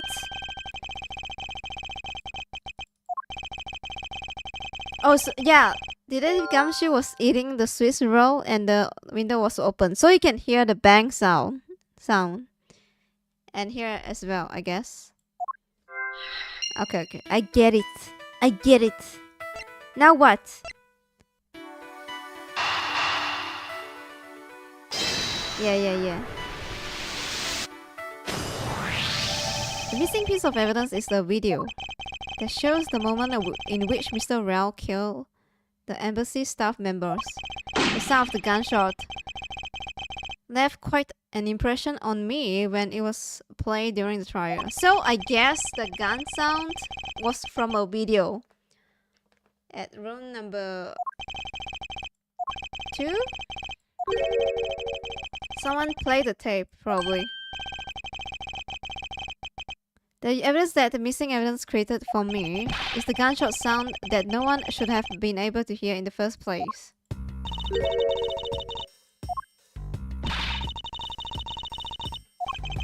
It's here, the video is here, probably. Get it. The television, yes. The TV, well, you kids have fun. Go ahead and examine whatever you like. Okay. I will rest until... Okay, go. Go. A video player, yes. Get it.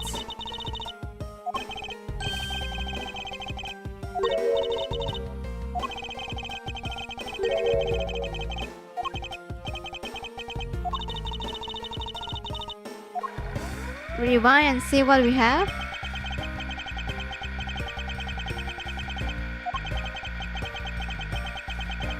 Should be 30 minutes mark from the start of the tape. Okay, so like they're playing. Let's see.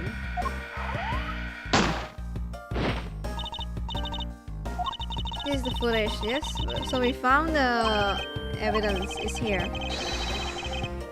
The missing evidence, the surveillance video, was here all along. The gunshot is especially memorable. Okay.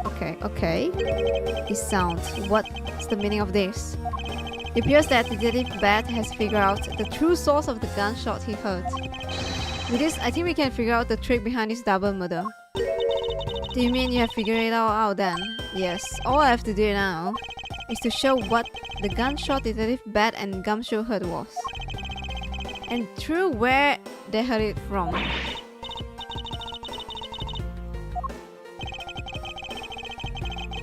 Now to show what... Oh, let me save first. I have no HP. Because I select the wrong order. Back. To show what the gunshot Detective Bat and Gumshoe heard was. And through where they heard it from. Me.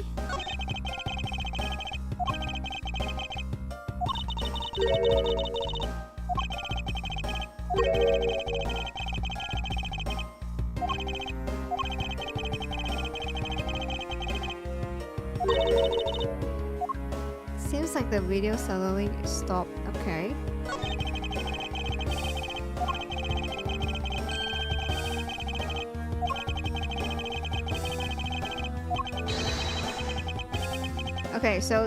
So to show the evidence and where they heard it. Okay, so from here, deduce video, probably. Eureka!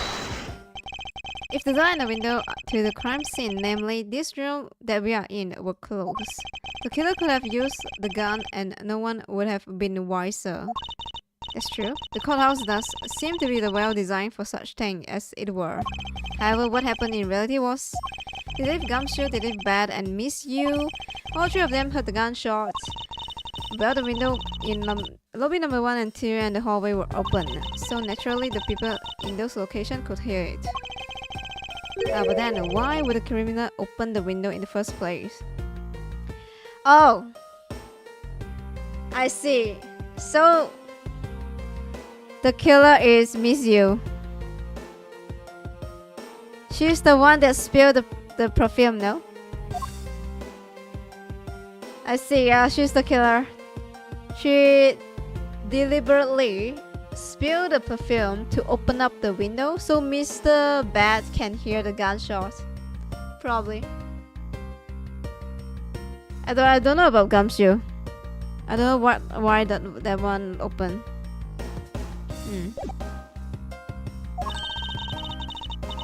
To allow the gunshot to be heard. Correct. That's the only logical conclusion we can draw from this. But why was that necessary in the first place? I want the real answer. True. But I believe the killer wanted to manipulate our perception of certain fact. What was it that the killer wanted to manipulate our perception of? When the crime took place, probably, yes. Time, yes. Definitely time. Because she has alibi, she's with Mr. Bat. When? The killer wanted to fabricate the time of death to their precise wishes. And they used the gunshot in surveillance video to do so. So that's why the tape was left running. You mean the gunshot I heard was from this video? Yes, which means that the murders really occurred at an earlier time than we thought. It must have been during the recess, but before the left Gumshoe was on guard duty. Someone who has no alibi for that time period. And plan this crime out in at once. That person is the real killer.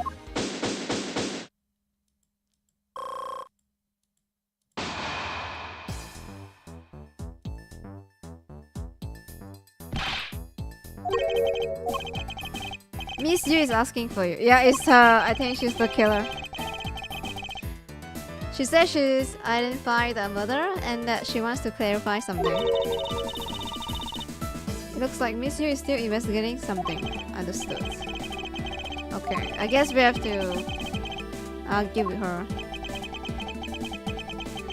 The time has come to uncover the truth. Let's see. Okay, a long one, but you know, it's fine. I'm not that mad. At first I was very salty. Because they are so weird. Alright.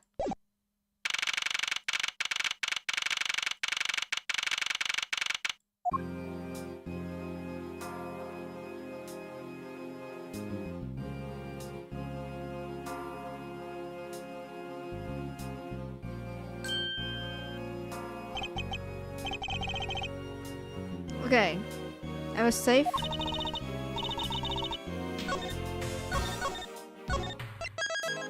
Alright guys, we're done for now. Not bad. And YouTube is not hiccuping. Everything is so nice and calm. Escalator. I will see you guys on Thursday with varying speed because of new stuff again I just mentioned. Oscali. Nice. Thank you, YouTube, for not fucking me up. Thank you. Okay. I'm so done with the date stream. Yeah, Oscar입니다. 오야스미나사. Have a nice stream. Have a dream. Kiss you goodbye. Kiss you good night. Thank you for joining. 오야스미. Bye bye. See you guys on Sunday, Wednesday, Thursday. Good night, good night. Bye bye.